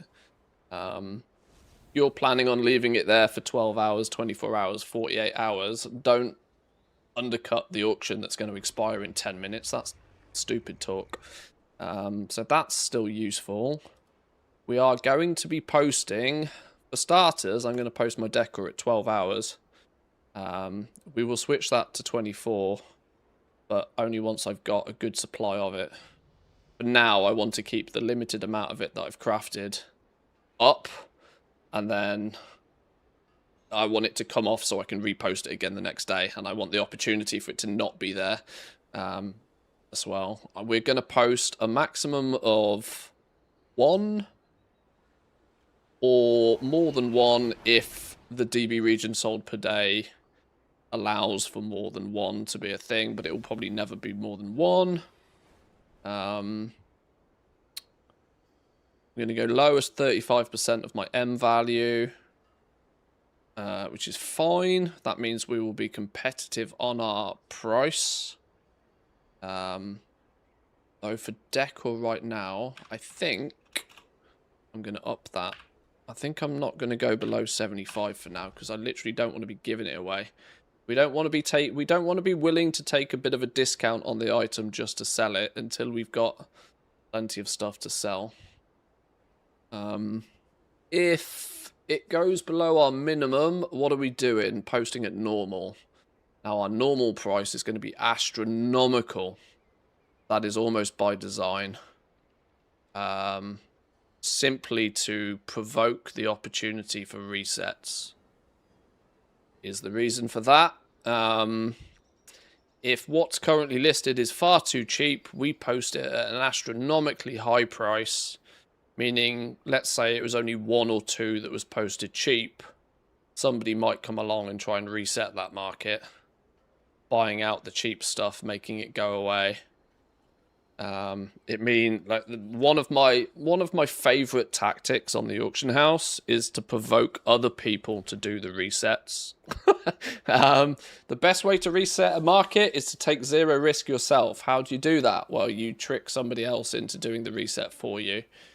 The best way to do that is if there's only 1 or 2 of something posted very cheap, it's either buy it out yourself, but that's taking the risk yourself, or you post yours at a stupidly high price in order to make that reset look more attractive to somebody else, which is why this is a thing. It's kind of a bit sneaky, but sometimes, believe it or not, sometimes you end up selling this stuff at normal price, and then you make so much profit on that one sale it covers the cost of a lot of other stuff that's a bit sticky and doesn't sell as often. But this is, you cannot have a setup like this if you ever plan to cancel scan. If you plan on cancel scanning anything, you can't do this sort of like wizardry. My M value is basically just a slightly smart. I don't just use DB recent or DB market, or it's a bit of a combination of them. It's the Mantheus value. What I determine. M value, it's a custom price source that I make. I share it with my Patreons, is the way I go. But just know it's a slightly better representation of a market value of an item. You know, DB market, DB region market, DB recent, these are all different price sources that TSM promotes. All of them have their pros and cons.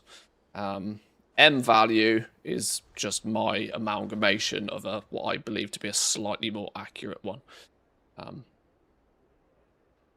But in other words, I'll sell things at a little bit of a discount, but not too much of a discount. Let's change that to M value decor, and we should be good to list. Now what you'll see happen here, more than likely when we go to put this on the auction house, is that we will see quite many of these items being posted at like bananas price, because the current available listings are considered too cheap, but that's fine. We don't mind that. In fact, yeah, quite many of them. This will happen more frequently on the bigger, more populated servers.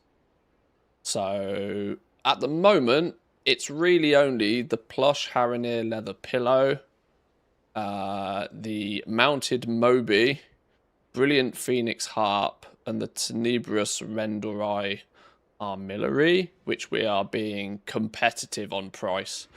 The rest of these are just going to get put on the auction house at ludicrous prices to incentivize somebody else to come along and buy out all of the others that will be posted at a tiny fraction of this number.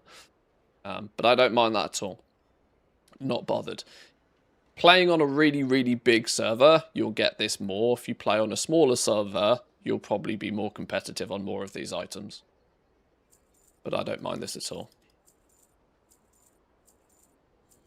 Until you have basically one of everything for sale, you probably want to go with the mindset of post it, you know, be competitive on the stuff that's profitable but not too cheap. And then for everything else, you just want it on the auction house doing something. And this for me is, if we look at the Roaring Armani Garnet, for example, there's probably not that many auctions for this.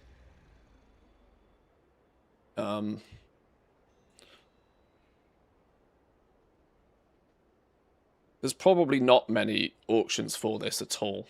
But me posting one at ludicrously high price, if somebody comes at, if this 8 is a bit of a roadblock here, for example, the 8 here is a bit of a roadblock.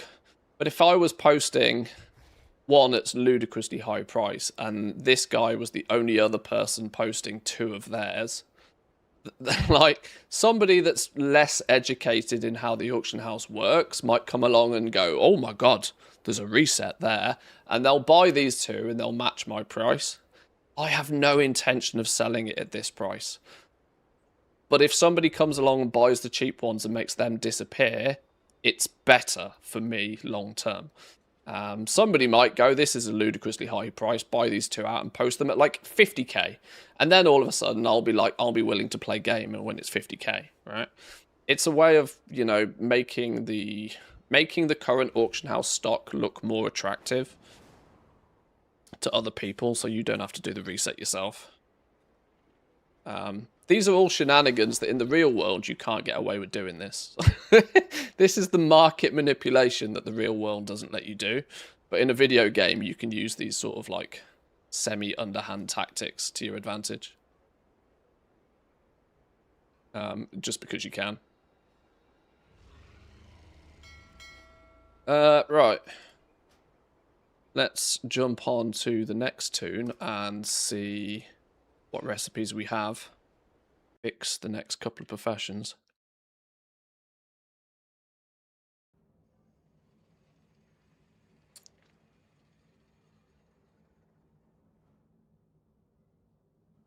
On sale Decor for 50k on Argent Dawn at the moment, as that's what others are listing it for, but I'm not entirely sure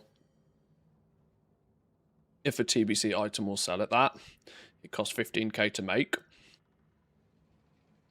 To somebody that comes along and might want it, doesn't matter what it costs to make. That's a metric that only matters to you. Customer doesn't care. Customer only has one question to answer, and it's this thing that I want versus the amount of gold I have to part with to get it. Yes or no? 99% of people aren't going to look at a piece of decor and go, oh, I wonder how much that costs to make.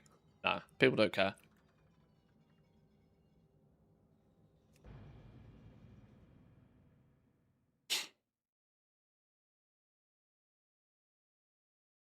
I know it's not going to happen, but as a thought experiment, what would you do if Blizzard decides that TSM is no longer allowed? Just humor me. Well, the reality is if they turn around and said that it would be why would they say that TSM wasn't allowed? What would be the thing that TSM does that they decide to not be allowed? The reality is another add-on will come along and just basically do whatever's needed within the rules. Host lays siege to the Sunwell. The light has chosen you to defend it. We desperately need your aid. Seek me out, and the light. The reality is you know, if they say that an add-on's not allowed, look what the player base is genuinely. Look what the player base has done with the whole add-on apocalypse. There is now more add-ons in the game than there was before the add-on apocalypse. Like it's just ridiculous. Because gamers do gamer things, right? Gamers figure it out. Oh, all of a sudden this add-on doesn't exist and I can't do that thing. All right, well, 25 vibe-coded alternatives will be up and available by next week. You know, it genuinely doesn't matter, I don't think.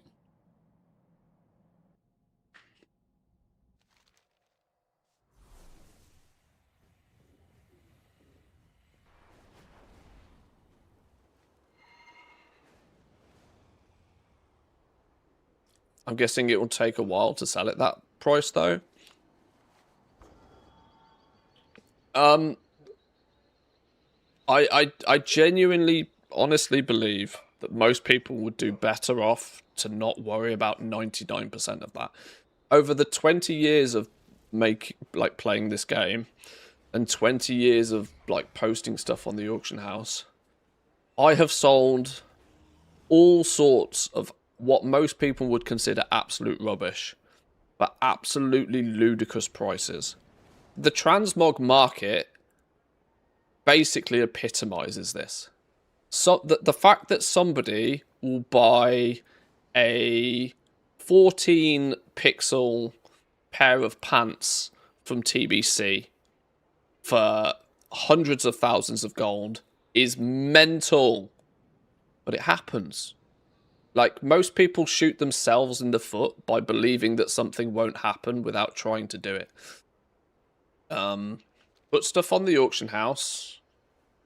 You can get clever with stuff if you want to, but you really shouldn't worry about it. Most people who end up getting like seriously wealthy in this game, they have a couple of rules that they follow. They look for they tend to trend towards the rarer items. More difficult items to get are the better ones to be consistently posting and listing. And second to that, you post things for the highest number you can physically get away with if somebody undercuts you, you match them. But you post shit for the highest number you can possibly get away with. And somebody can either buy it because they want it or not. It's not your, in the real world, you have rules on, price gouging and monopolization and all of this sort of stuff, which makes the real world economy, even though there are similarities, pretty different. But this is a video game. You can get away with all sorts of black hat shit on the auction house if you really want to. I wouldn't recommend people go as far as doing things like the baiting of auctions and stuff. But when it comes to posting stuff on the auction house, it's your item. You sell it for as much as you want it. Somebody either pays your price or they don't. It's the best and the safest rule to go by is just match what somebody else has done. If somebody else has an item posted for 75,000 gold, you can post yours at 75,000 gold. Match what somebody else has already done, and if you really want to get into the weeds of like min-maxing the auction house, you can do, but 9 times out of 10 it's totally not necessary. Really not necessary at all. It's better to focus more so on having more items on the auction house than it is to try and min-max the price of what you post those items for. Transmog market is often very fake value, clickbait heavy. But the reality is one thing the transmog market does teach people pretty well is that the more shit you put on the auction house, the more of it you will sell. If you put 10 items on the auction house, you're going to have a hard time selling more than 1 or 2 of them. You put 100 items on the auction house, selling 1 or 2 of them becomes really easy. If you've got 1,000 items on the auction house, you'd be amazed if a day goes past when you don't sell 1 or 2 items. That's the numbers game aspect of it.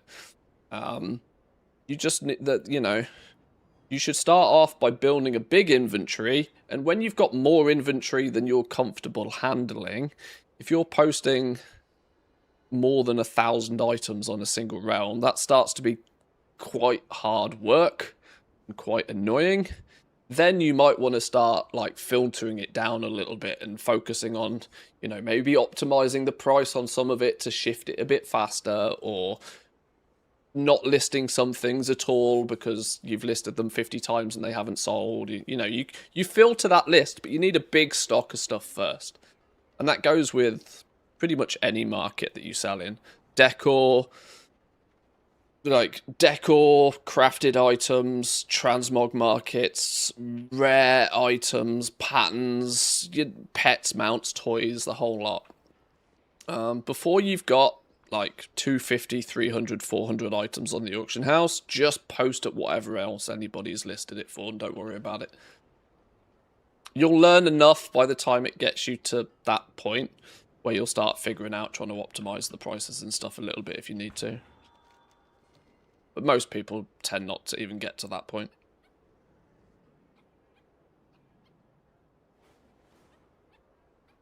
A lot of people tend not to understand that. They'll keep undercutting because it's not selling, rather than just reposting it at the same price because somebody's put another one up. Yeah. Yeah, I mean, I can go off on the deep end and I can talk about all sorts of silly little optimizations and tactics you can do to optimize your listings on the auction house. But 9 out of 10 people need not bother. Just post it at the price that somebody else has posted theirs at. Very, very, very, very, very rarely do you post something on the item that nobody else has already put there. The times when you're the only person listing something are so infrequent that you really don't need much of a strategy for when that's the case.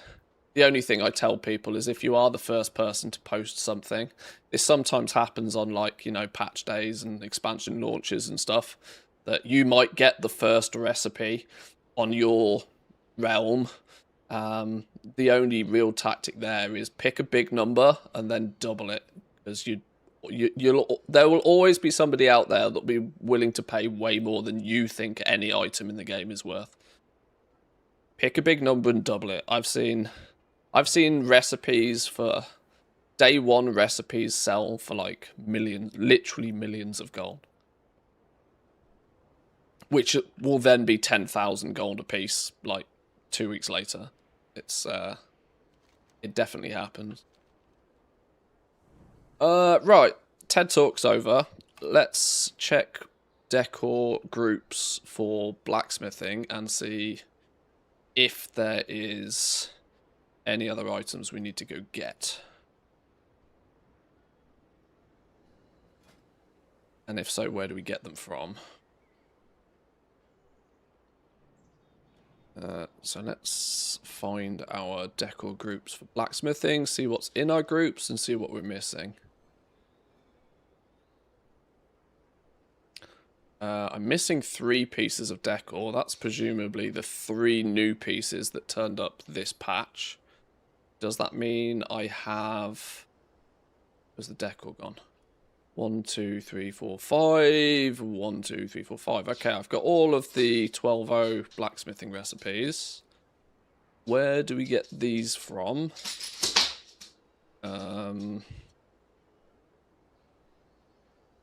Recipe in a bottle. Oh, jeez, it's got to do fishing. Got to do fishing. Janzari the Watchful. You're the regular rep vendor, aren't you?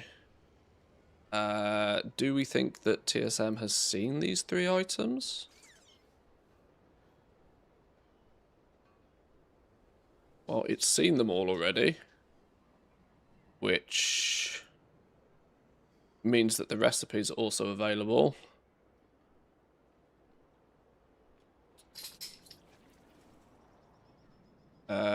Two of which look to be incredibly cheap.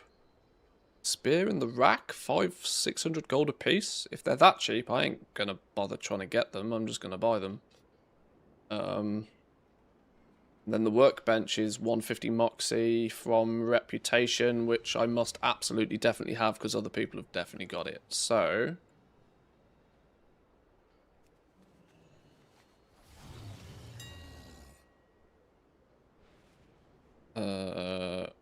recipes, uncollected current expansion. One of you. These have got seriously cheap. One of you.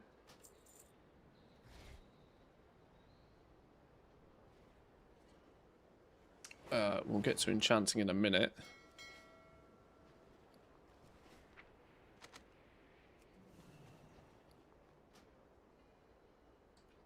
Using this item will bind it to you. Binds when used? Why the Christ does a recipe have bind when used as its tag? Sure.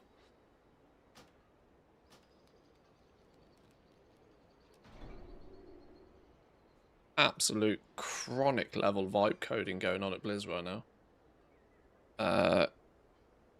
Do we think that third recipe then, blacksmith thing, is the renowned one?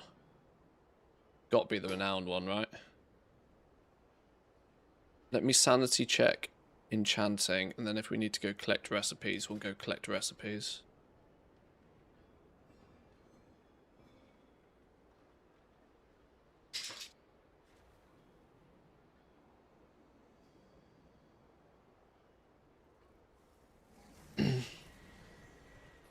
Those bags, I'm up 400k gold in mats and about 48k off 2 recipes. Not selling them until Wednesday night. Maybe stuff will go up a little, but overall it was worth the 25 minutes. Yeah, cashing in Moxie. Cashing in Moxie at the beginning of the season's done well for some people.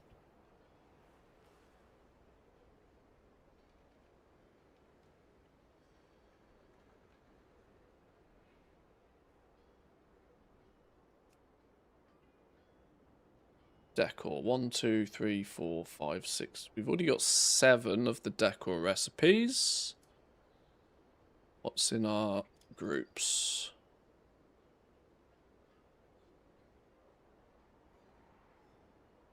Wait, what? 1, 2, 3, 4, 5, 6, 7, 8, 9, 10, 11. Clearly missing a lot of decor then. Oh my god, I'm missing loads, yeah. Missing loads! Okay, sanity check. What's in the group, what's not? Surely all of these ones that I've learnt are in the groups, right? Yes, yes, yes, yes. Yes. Yes. And yes. So what is it? Which ones of these am I missing? We got the hammer in a group. We got the pick in a group. Oh, this is a new one. Enchanted void well fish.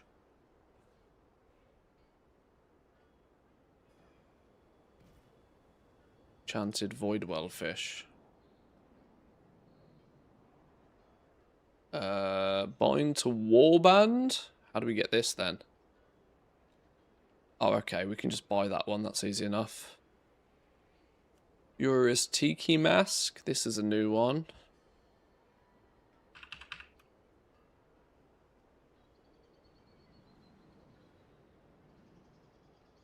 And same again. Oh, we've got to do Prey to get this one. This blood currency for Prey, that's warbound transferable, isn't it? Maybe I can steal some to buy that recipe. I think we've just unlocked this, actually. Prey Journey 2 or something to get this, which means these should be on the auction house already. Yeah, loads of them. Keen Hex Mask. Not in a group. Binds to Warband. Come on, Blizz. Come on, Blizz. You're doing so much dumb stuff, Blizzard. I'm going to put it in my groups all the same, because it shouldn't be Warband. So dumb, Blizzard. Recipe for this is Reputation, meaning we just need to go buy it. Campfire is in a group already.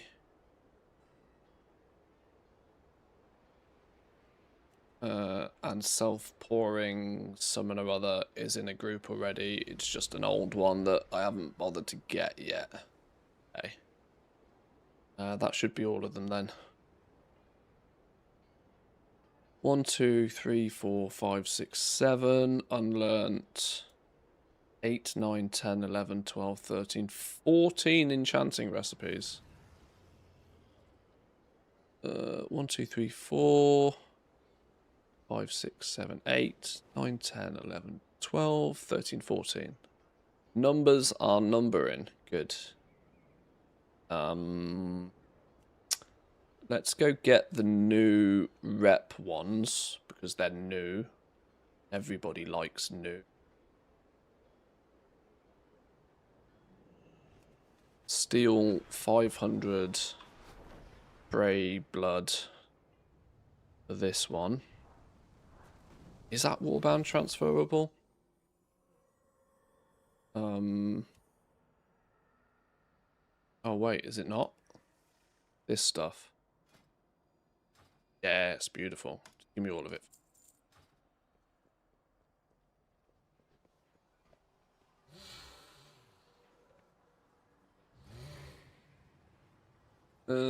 Tiki mask? Yoink. Is this the blacksmith thing? Not a decor recipe, but it's the optional reagent. We'll have you as well. In our quest to collect all the recipes. Tiki mask, check. Optional reagent, check. I don't even think I'm good at crafting those on my blacksmith. I probably am. Where's optional reagents? There's a spec in this.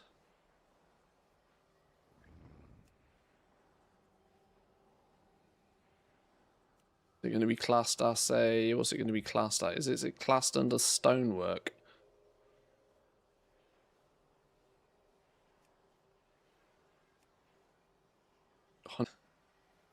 You're going to need 25 points in that.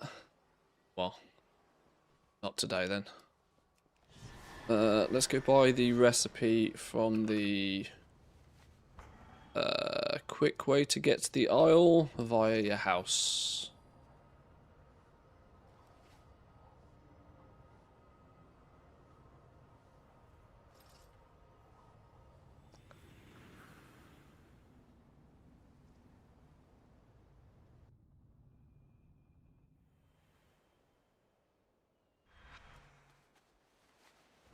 I regret putting my house on the beach now, to be honest.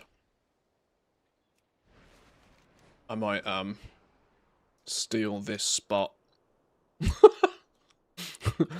Or maybe I'll have to take this one that's at least vacant.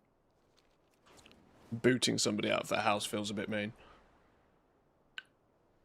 Why? Because it's fucking miles away from the portal. I want a house in town these days.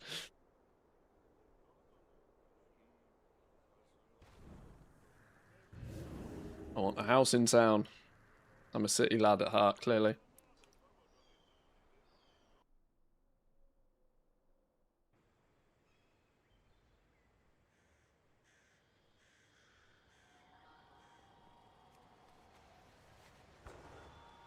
Been struggling to find something to play, being sort of drawn to do stuff in WoW, even though I kind of want to break from the game.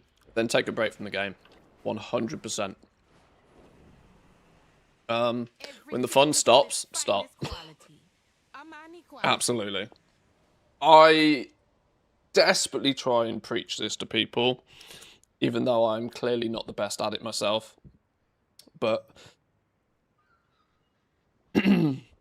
soon as you stop, you have to remember that playing this video game is your hobby. It is a form of entertainment.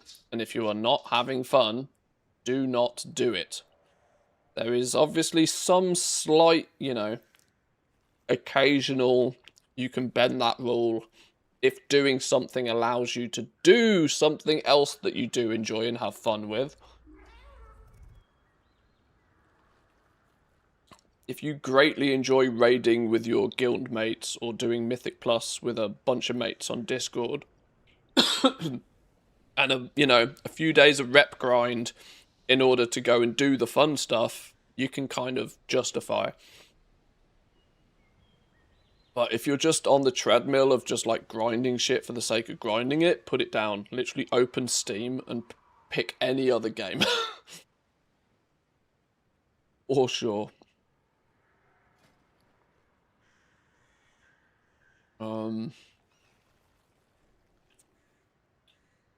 Formula Right of the Hashi. There's the new enchanting recipe.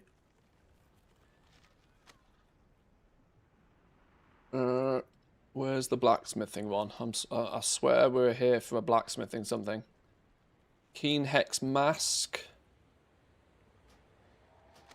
There's a second one. Probably this, right? Forge Master's Workbench. Go. Give me all of them. And I guess there's no reason not to pick up the enchanting points. And probably the blacksmithing points as well. Now they've fixed these and they actually work. Yep. Come back soon. I'll have new goods. Maybe stop stuffing your mouth when you talk. Maybe. The poll. Oh, on my dashboard it says it ended. It now doesn't show me who won on my poll. Did anybody spot it? My dashboard doesn't have the result, which is weird. Liquid won the poll by 1 vote. We'll go with that then. Right. Right of the Hashi.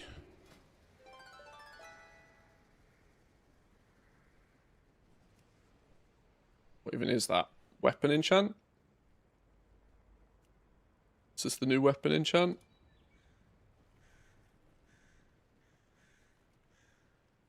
No reason we shouldn't be able to mass produce those if needed.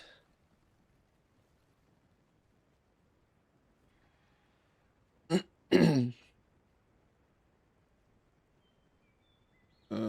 got a Hex Mask. These are both the decors we needed. Buying the 10 enchanting knowledge points seems a bit pointless considering enchanting catch-up is actually the catch-up that works, but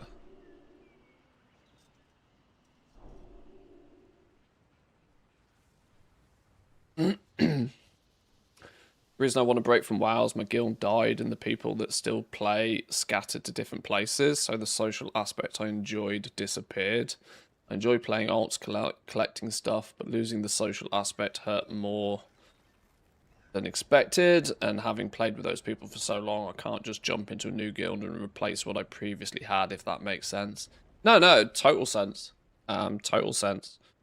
Honestly, it's the social aspect that more often than not holds people in this game for probably a lot longer than they should do. It's very common nowadays for people, like, you know, if you've got 4, 5, 6 people that you frequently do Mythic Plus with, you know, you'll find that same crew of people will, instead of playing World of Warcraft and do Mythic Plus, they'll jump into, like, Warzone, or they'll jump into PUBG or something. I know quite a few people who just bounce between different games within their, like, you know, their clique of online mates.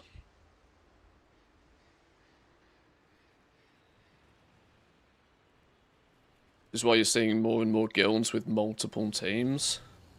Yeah, I mean, it makes sense. Definitely makes sense.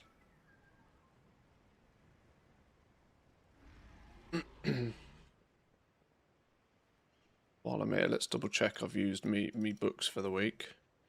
And I might actually, although I don't really... Oh, I'll tell you what I am going to do on this character just while I'm here. I'm going to go do the weekly boss, because he gives me 3 corrupted souls. Quick and easy. Which I can add to the pile of alts. Get as many of those powers unlocked ASAP.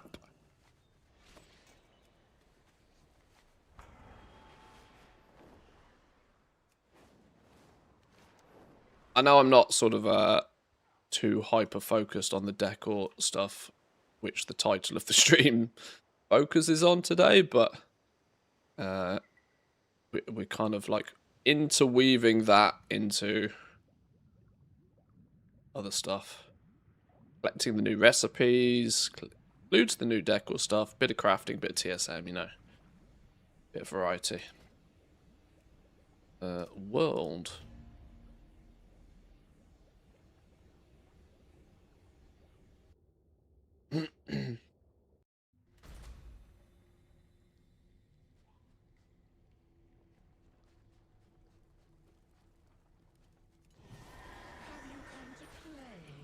Anyone else surprised just how quickly groups seem to be able to be put together for this now they've changed the format?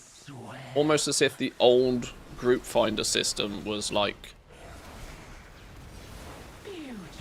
unnecessarily unoptimized almost by its foundational design. Like the fact that like there is clearly a relatively almost permanent queue of groups being formed for this. Whereas the old LFR format, you'd be waiting flipping 20 minutes for a healer. Why were you always waiting 20 minutes for a healer, but this is like practically instant now? Is it because they just straight up don't care about role for this? Is it putting like 12 tanks in and just like slamming 20 people into a group? Is that what this is doing?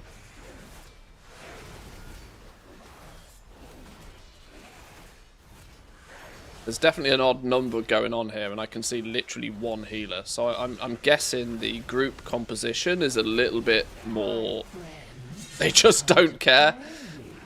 Maybe it might be different if you're trying to do the normal heroic or mythic version of this, sure, but... Bubbles of trouble. The sky is open. Old system waited for a full raid. This is scaling for like 5 or 10 people. Whatever they've done, it's clearly, you know, there's some tech that they've done under the hood, which is better. I still think this should be personal loot, though. I don't understand why they've decided to make this group loot. Group loot on automatically grouped stuff seems mental. You only need one tank, and I've sometimes seen like 6 tanks in just one healer. Oh, I see, okay. Well, you could definitely do with a healer or two, clearly. Although I think we all just got one shot. I was reading chat, I don't even know what happened. What happened? Oh, I was clearly stood in something I shouldn't be stood in. Bubbles of trouble. Pop, pop, pop. The sky is open. The sea rises. Apparently you can wipe on this.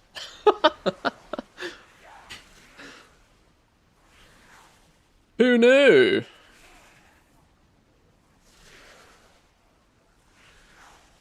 Giving loot away, what, like candy isn't fun if you get every time what you want. Where's the winning and losing? My friends have come to play. Yeah, but there's nothing worse than needing something and then losing it to some idiot that clearly doesn't need it. Bubbles of Whereas if it was trouble. personal loot, you either get a drop or you don't. The skies darken. The seas pop, pop, pop.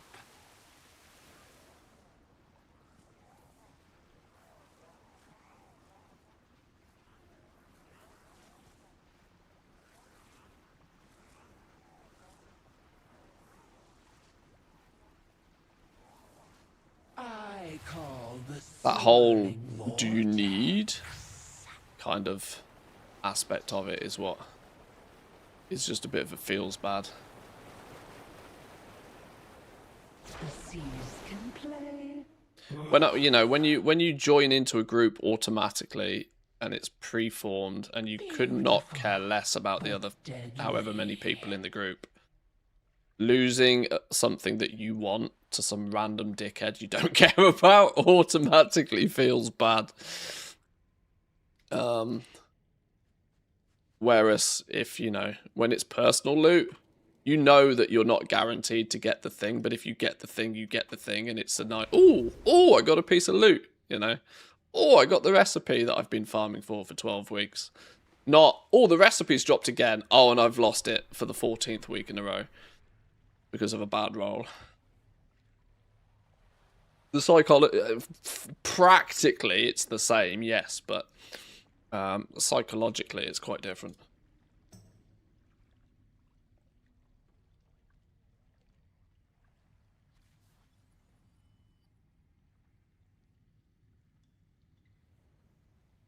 Have you come to play?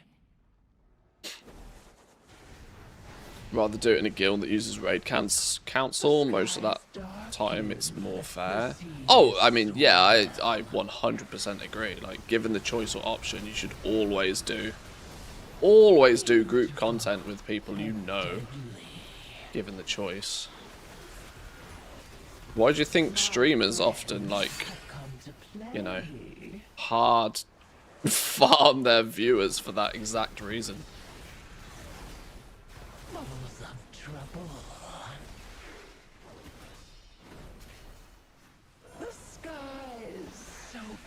We run Loot Council, and one of the members we use Excel sheets and add-ons. Yeah, I mean, I don't think it's much of an argument, is it? Something that is more organised is usually better than something that's not organised at all.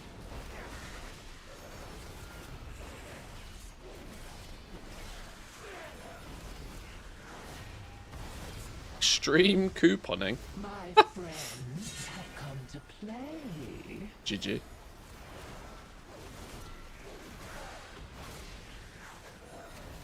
Bubbles of trouble. The skies darken, the seas swell. I mean, Loot Council is always... I mean, it's funny, like... It's a tale as old as time is figuring out a quote-unquote fair way to distribute loot in this game. Since before this game was even a game, people were trying to figure that one out. Hence why there was so many stories of... I mean, Preach has had a weekly series for what, a decade now? Basically with unlimited amount of stories of guilds having drama and shenanigans. 99% of the time revolving loot in somewhat shape or form. Have come to play.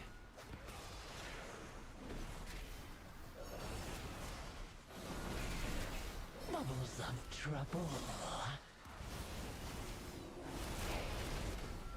The skies darken, the seas swell.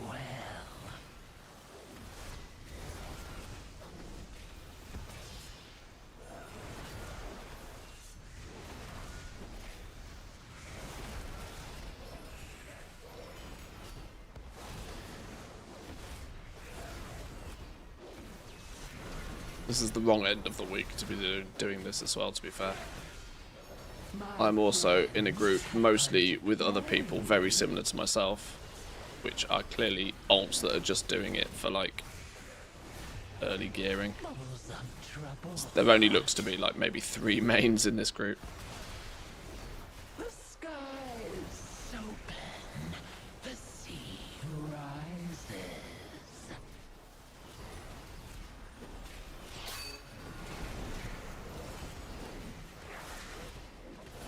But down she goes. Souls are mine. It's actually the thing I'm after, really, more than anything else. The 3 souls, there we go. What we got here, then? Veteran shoulders. See, this is the scenario, right? I can need on these, but arguably I don't actually need them. But I'm going to need on them, because you'd be foolish not to. Ring. Definitely need veteran rings. I need that flipping ring on my main, to be honest, annoyingly. 13, not today.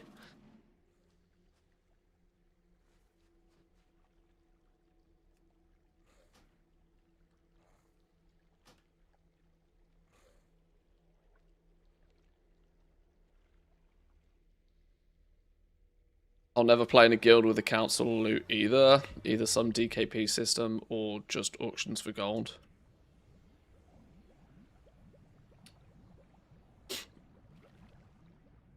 Yeah, I've never, well, not never, but not for a good period of time have I ever been in a guild where there is any form of system put in place for gearing. So my overview on it is way out of date, but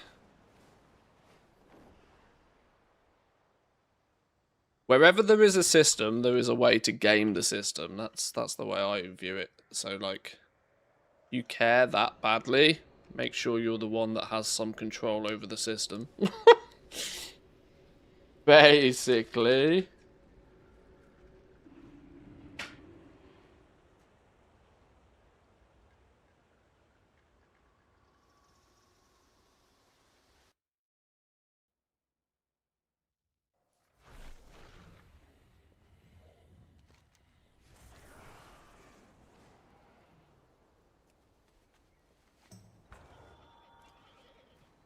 Hence why some of the most obnoxious people in this game will usually end up being the GM of a pug guild. Now I know, I am also the GM of our No Refunds Community Guild, but we don't focus on endgame content other than crafting, so there's no loot to be distributed. But you want me to be obnoxious, I can give it a good go. I need to put these souls... I'm just going to mail these to... Otherwise I'll forget to take them out of the war bank and I'll lose them. Those sent over. Let's now see if we've got enough materials, lumber, to craft blacksmithing and engineering stuff. Reason we were doing all of this, running around.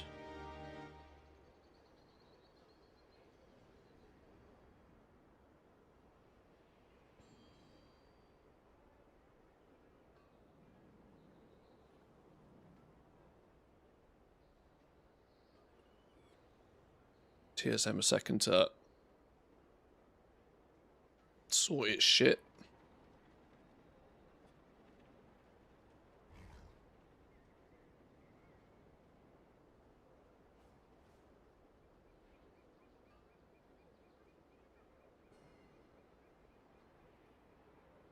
Why didn't it restock the enchanting stuff? Have I not got a... Have I done a boo-boo? Have I not got a... Oh. TSM's being stupid and has forgotten all my enchanting recipes. Let's try that again. Enchanting, blacksmithing, regroup, go. There we go. Now it works. We are missing loads of stuff. Loads of stuff. Gathering. Task list. I bet TSM on this character doesn't know half of what's in my bank. And more so than anything, I tend to not tell it to get stuff from the bank. Of our coffers. But show it what it's missing. Adiel Shala. Might need less stuff from the auction house. Open TSM auction house, go to browse, click on scan all.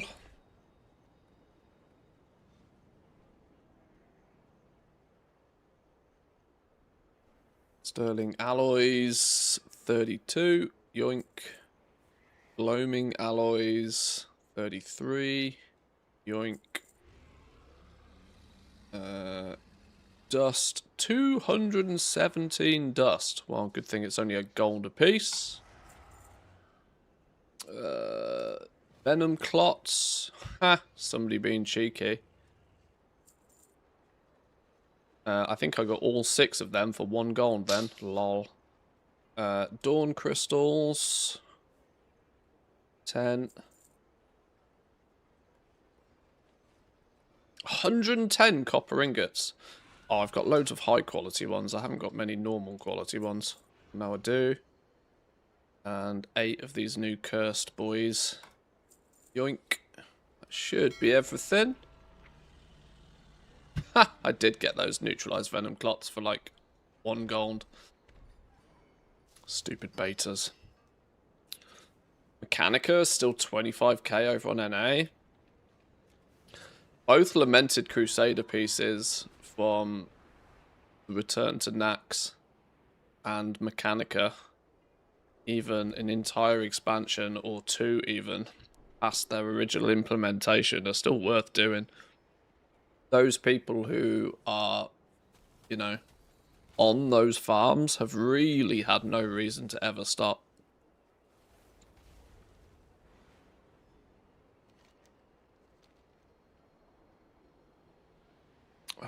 Oh, have I not done any of my actual straight up blacksmithing or enchanting stuff this week? Apparently not. Right, maybe that's the squirrel for after we've crafted this decor.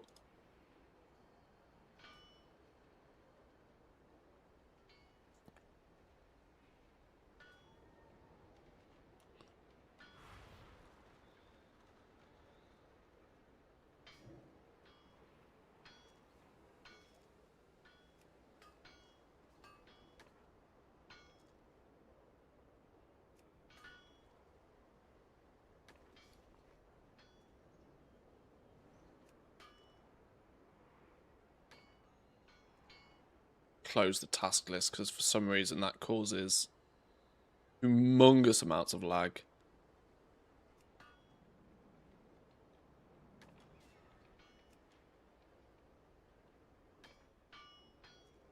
I get why people don't like using TSM these days though.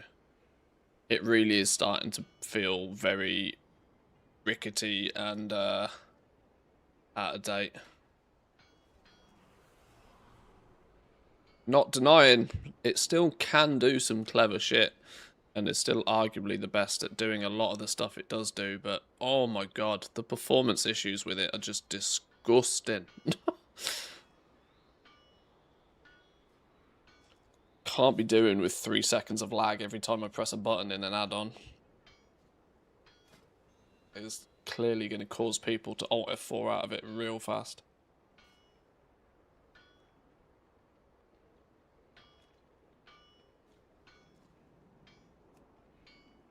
Oh, I need to be at the table, don't I?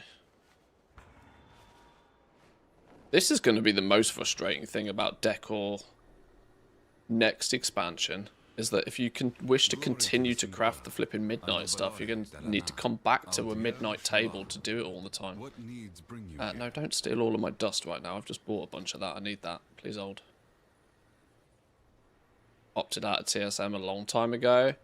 I just can't... I don't know where they go with it without... Once again, it's the same story again, isn't it? They need to scrap so much of the stuff that people just don't use and optimize the shit out of the stuff that people do use.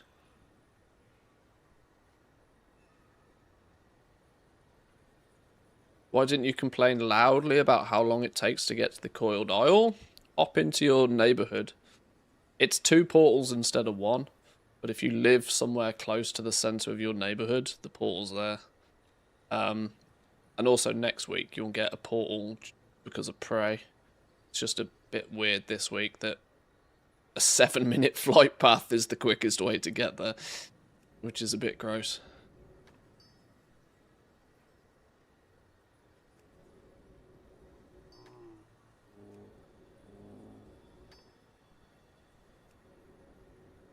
Do people use handy notes for rares or something else? I've, over the years, used handy notes basically all the time. For pinpointing things on the map, yeah. In terms of scouting and tracking rares, there are better add-ons for that purpose. But handy notes at least puts the icons on your map. Very useful. Okay, I still have spare stock to turn that in as well. We quickly fire through these whilst we're here.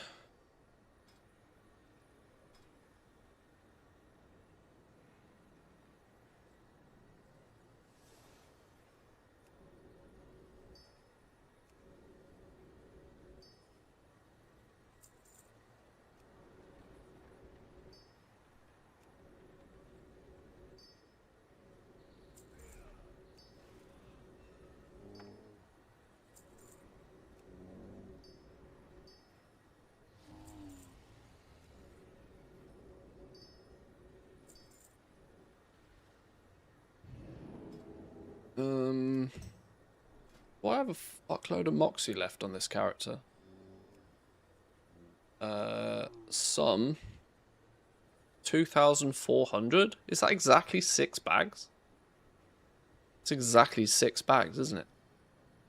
No, 4 bags. Are you planning a purchase? I think I've bought all the recipes I need, so we'll just send these. Treat my wares with care. Yeah, now these. Recipes are really the only thing I care about out of these. Yeah, recipe cool. If we don't, it's just bonus mats to spend somewhere else. Blacksmithing. What was that? Another one. Yoink.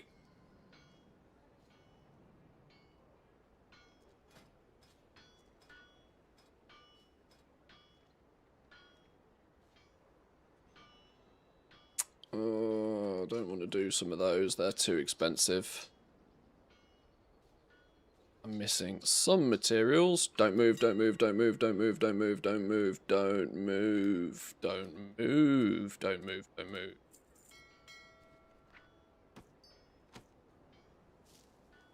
Many thanks.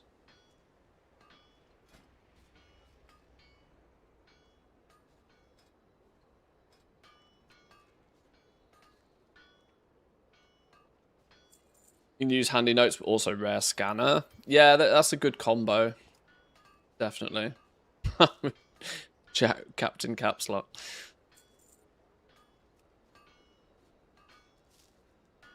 Yeah, either rare scanner or what's the other one I use occasionally? Silver Dragon. I think I've over the years used both for like hunting rares down.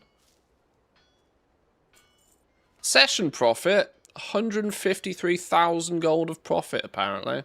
That's going to be off the back of all that decor we've just crafted. And people try and tell me decor's not worth crafting. Alright, your mind.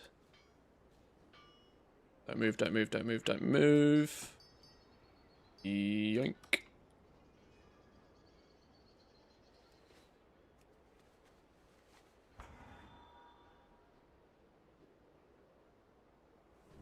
Anubalore Delana.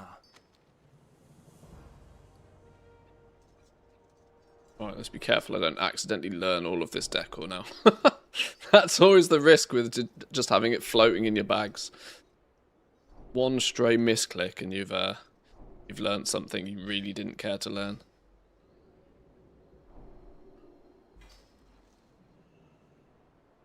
Oh, a Dun shard.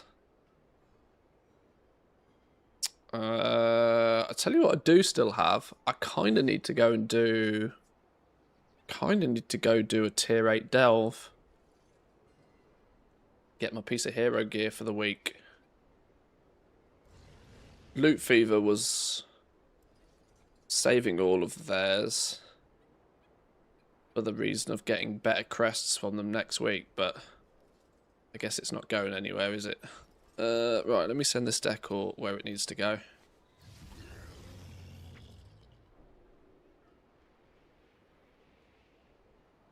For the time being, 1, 2, 3, 4, 5, 6, 7, 8, 9, 10, 11, 12. 2, 5. Time being, we'll just send it all off. Rather than to a bank character, to my main character, because I don't have an active bank character right now because I don't sell enough, but that will probably change once we've crafted a bunch of this decor. All of these mats, to be fair, could also probably do with going in the guild bank. I'm going to clear the... no, not the guild bank, the war bank. I'm going to clear the war bank out. Probably when I suspect mats are at their peak price. Not next week, probably the week after, I would guess, would be the tippity top of value for materials before they start coming down again. I don't know. Also differs on the different mats. I'm just not paying too much attention. Should just throw them all on the auction house and not worry about it, but... 14 petrified roots. Where the Christ did I get all of those from? And why have I got large, brilliant shards? Why do those even exist? 2 motes of harmony. Go away. May the eternal That'll do. sun guide That'll do, that'll do. Right. Next character. I used to craft the Dragonflight decor from the War Within table. Did a change happen for midnight? Well, that's a good point. Maybe you will only need to be at a table, and in theory, if they carry on this table craziness, then we'll just craft everything for the new one, I suppose. I would love to see the back of these stupid tables for crafting. Ah, no, that was just my alt. My bags are usually not that tragic on my alts. My main is the one that has tragic bags most of the time.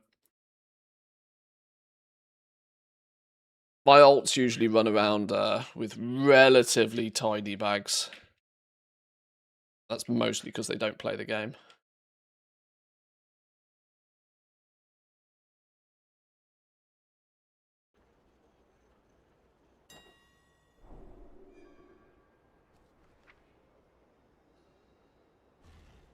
Right, there's our souls. There's all of our decor from enchanting and blacksmithing. Which, due to these characters all being on the same account, TSM should, in theory, this is once again, in theory, have reasonably good tracking of keeping tabs on what we've got pre-crafted. So, once we've sold some of this, restocking should also be much easier, because TSM will be able to go, oh, this has been sold, and oh, this hasn't been sold. It will just know. Decor. Oh no, not shopping scan. Right, let's post this lot. Same logic again. This will surprise a lot of people that humongous amounts of my decor is being listed at god astronomical prices. This is mostly because I mentioned this earlier, but for the purpose of everybody else. If the current listing price of the decor goes below my threshold, I have no desire to basically give it away for free. So I use that opportunity to post mine at a really high price because it incentivizes other people to either cancel theirs off and match my ludicrous price, or for somebody to come along and buy the 1 or 2 pieces of decor that now looks cheap compared to mine, to make it go away. Whether for them to like do a reset or just to consume it or whatever. So I don't mind a lot of mine posting at like stupidly high price. It just shows me what items are oversupplied or overly cheap right now. And until I've got 200 pieces of decor, I don't worry too much about how quickly I sell it.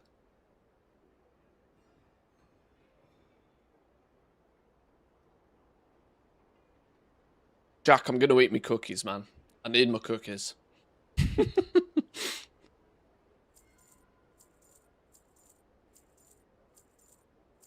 What's kind of shocking is the times where I'm seeing above max price posting at max price.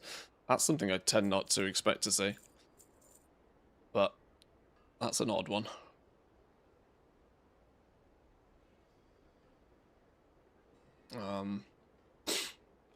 Right. If we... That's now a whole bunch of decor. Technically, clearly not the case because so much of it is posted at ludicrous value, but it claims there's 4.6 million worth of decor there. It's really not. But that's 4 professions stocked up with just the midnight decor now, of which I really only expect there to actually be about 5 or 6 items there that I expect to sell. Everything else is just you know, bumping the value, which is fine. Right, for now though, boys and girls, I've actually got some stuff I need to do IRL today. It is only Monday though, so I've chosen to get some stuff done and out the way now.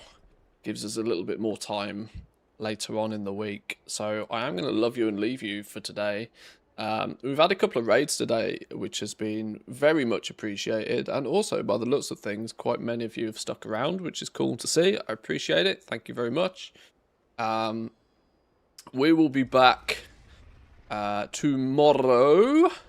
Whether I continue this little adventure getting all the decor crafted, or whether I take the opportunity to play Pal World for a little bit tomorrow, or Wednesday's reset and the season officially beginning, we'll see. I haven't really decided. But we will be flip-flopping between games, I'm quite sure of it. A little bit more than usual, since my suspicion is that without like a big goal or a big adventure to go on in WoW in 12.1, I will use the opportunity to stretch our legs a little bit further afield than just Azeroth. I hope some of you will join in on that adventure.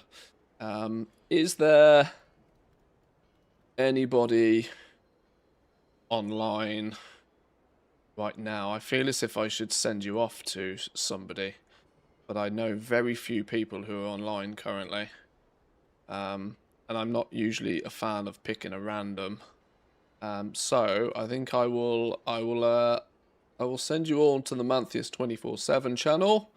Those that wish to find a new home, thank you very much for sticking around today. I appreciate it. Come say hi over on the Discord if you're not there already. And yeah, have a good day. I'll see you all next time. Peace.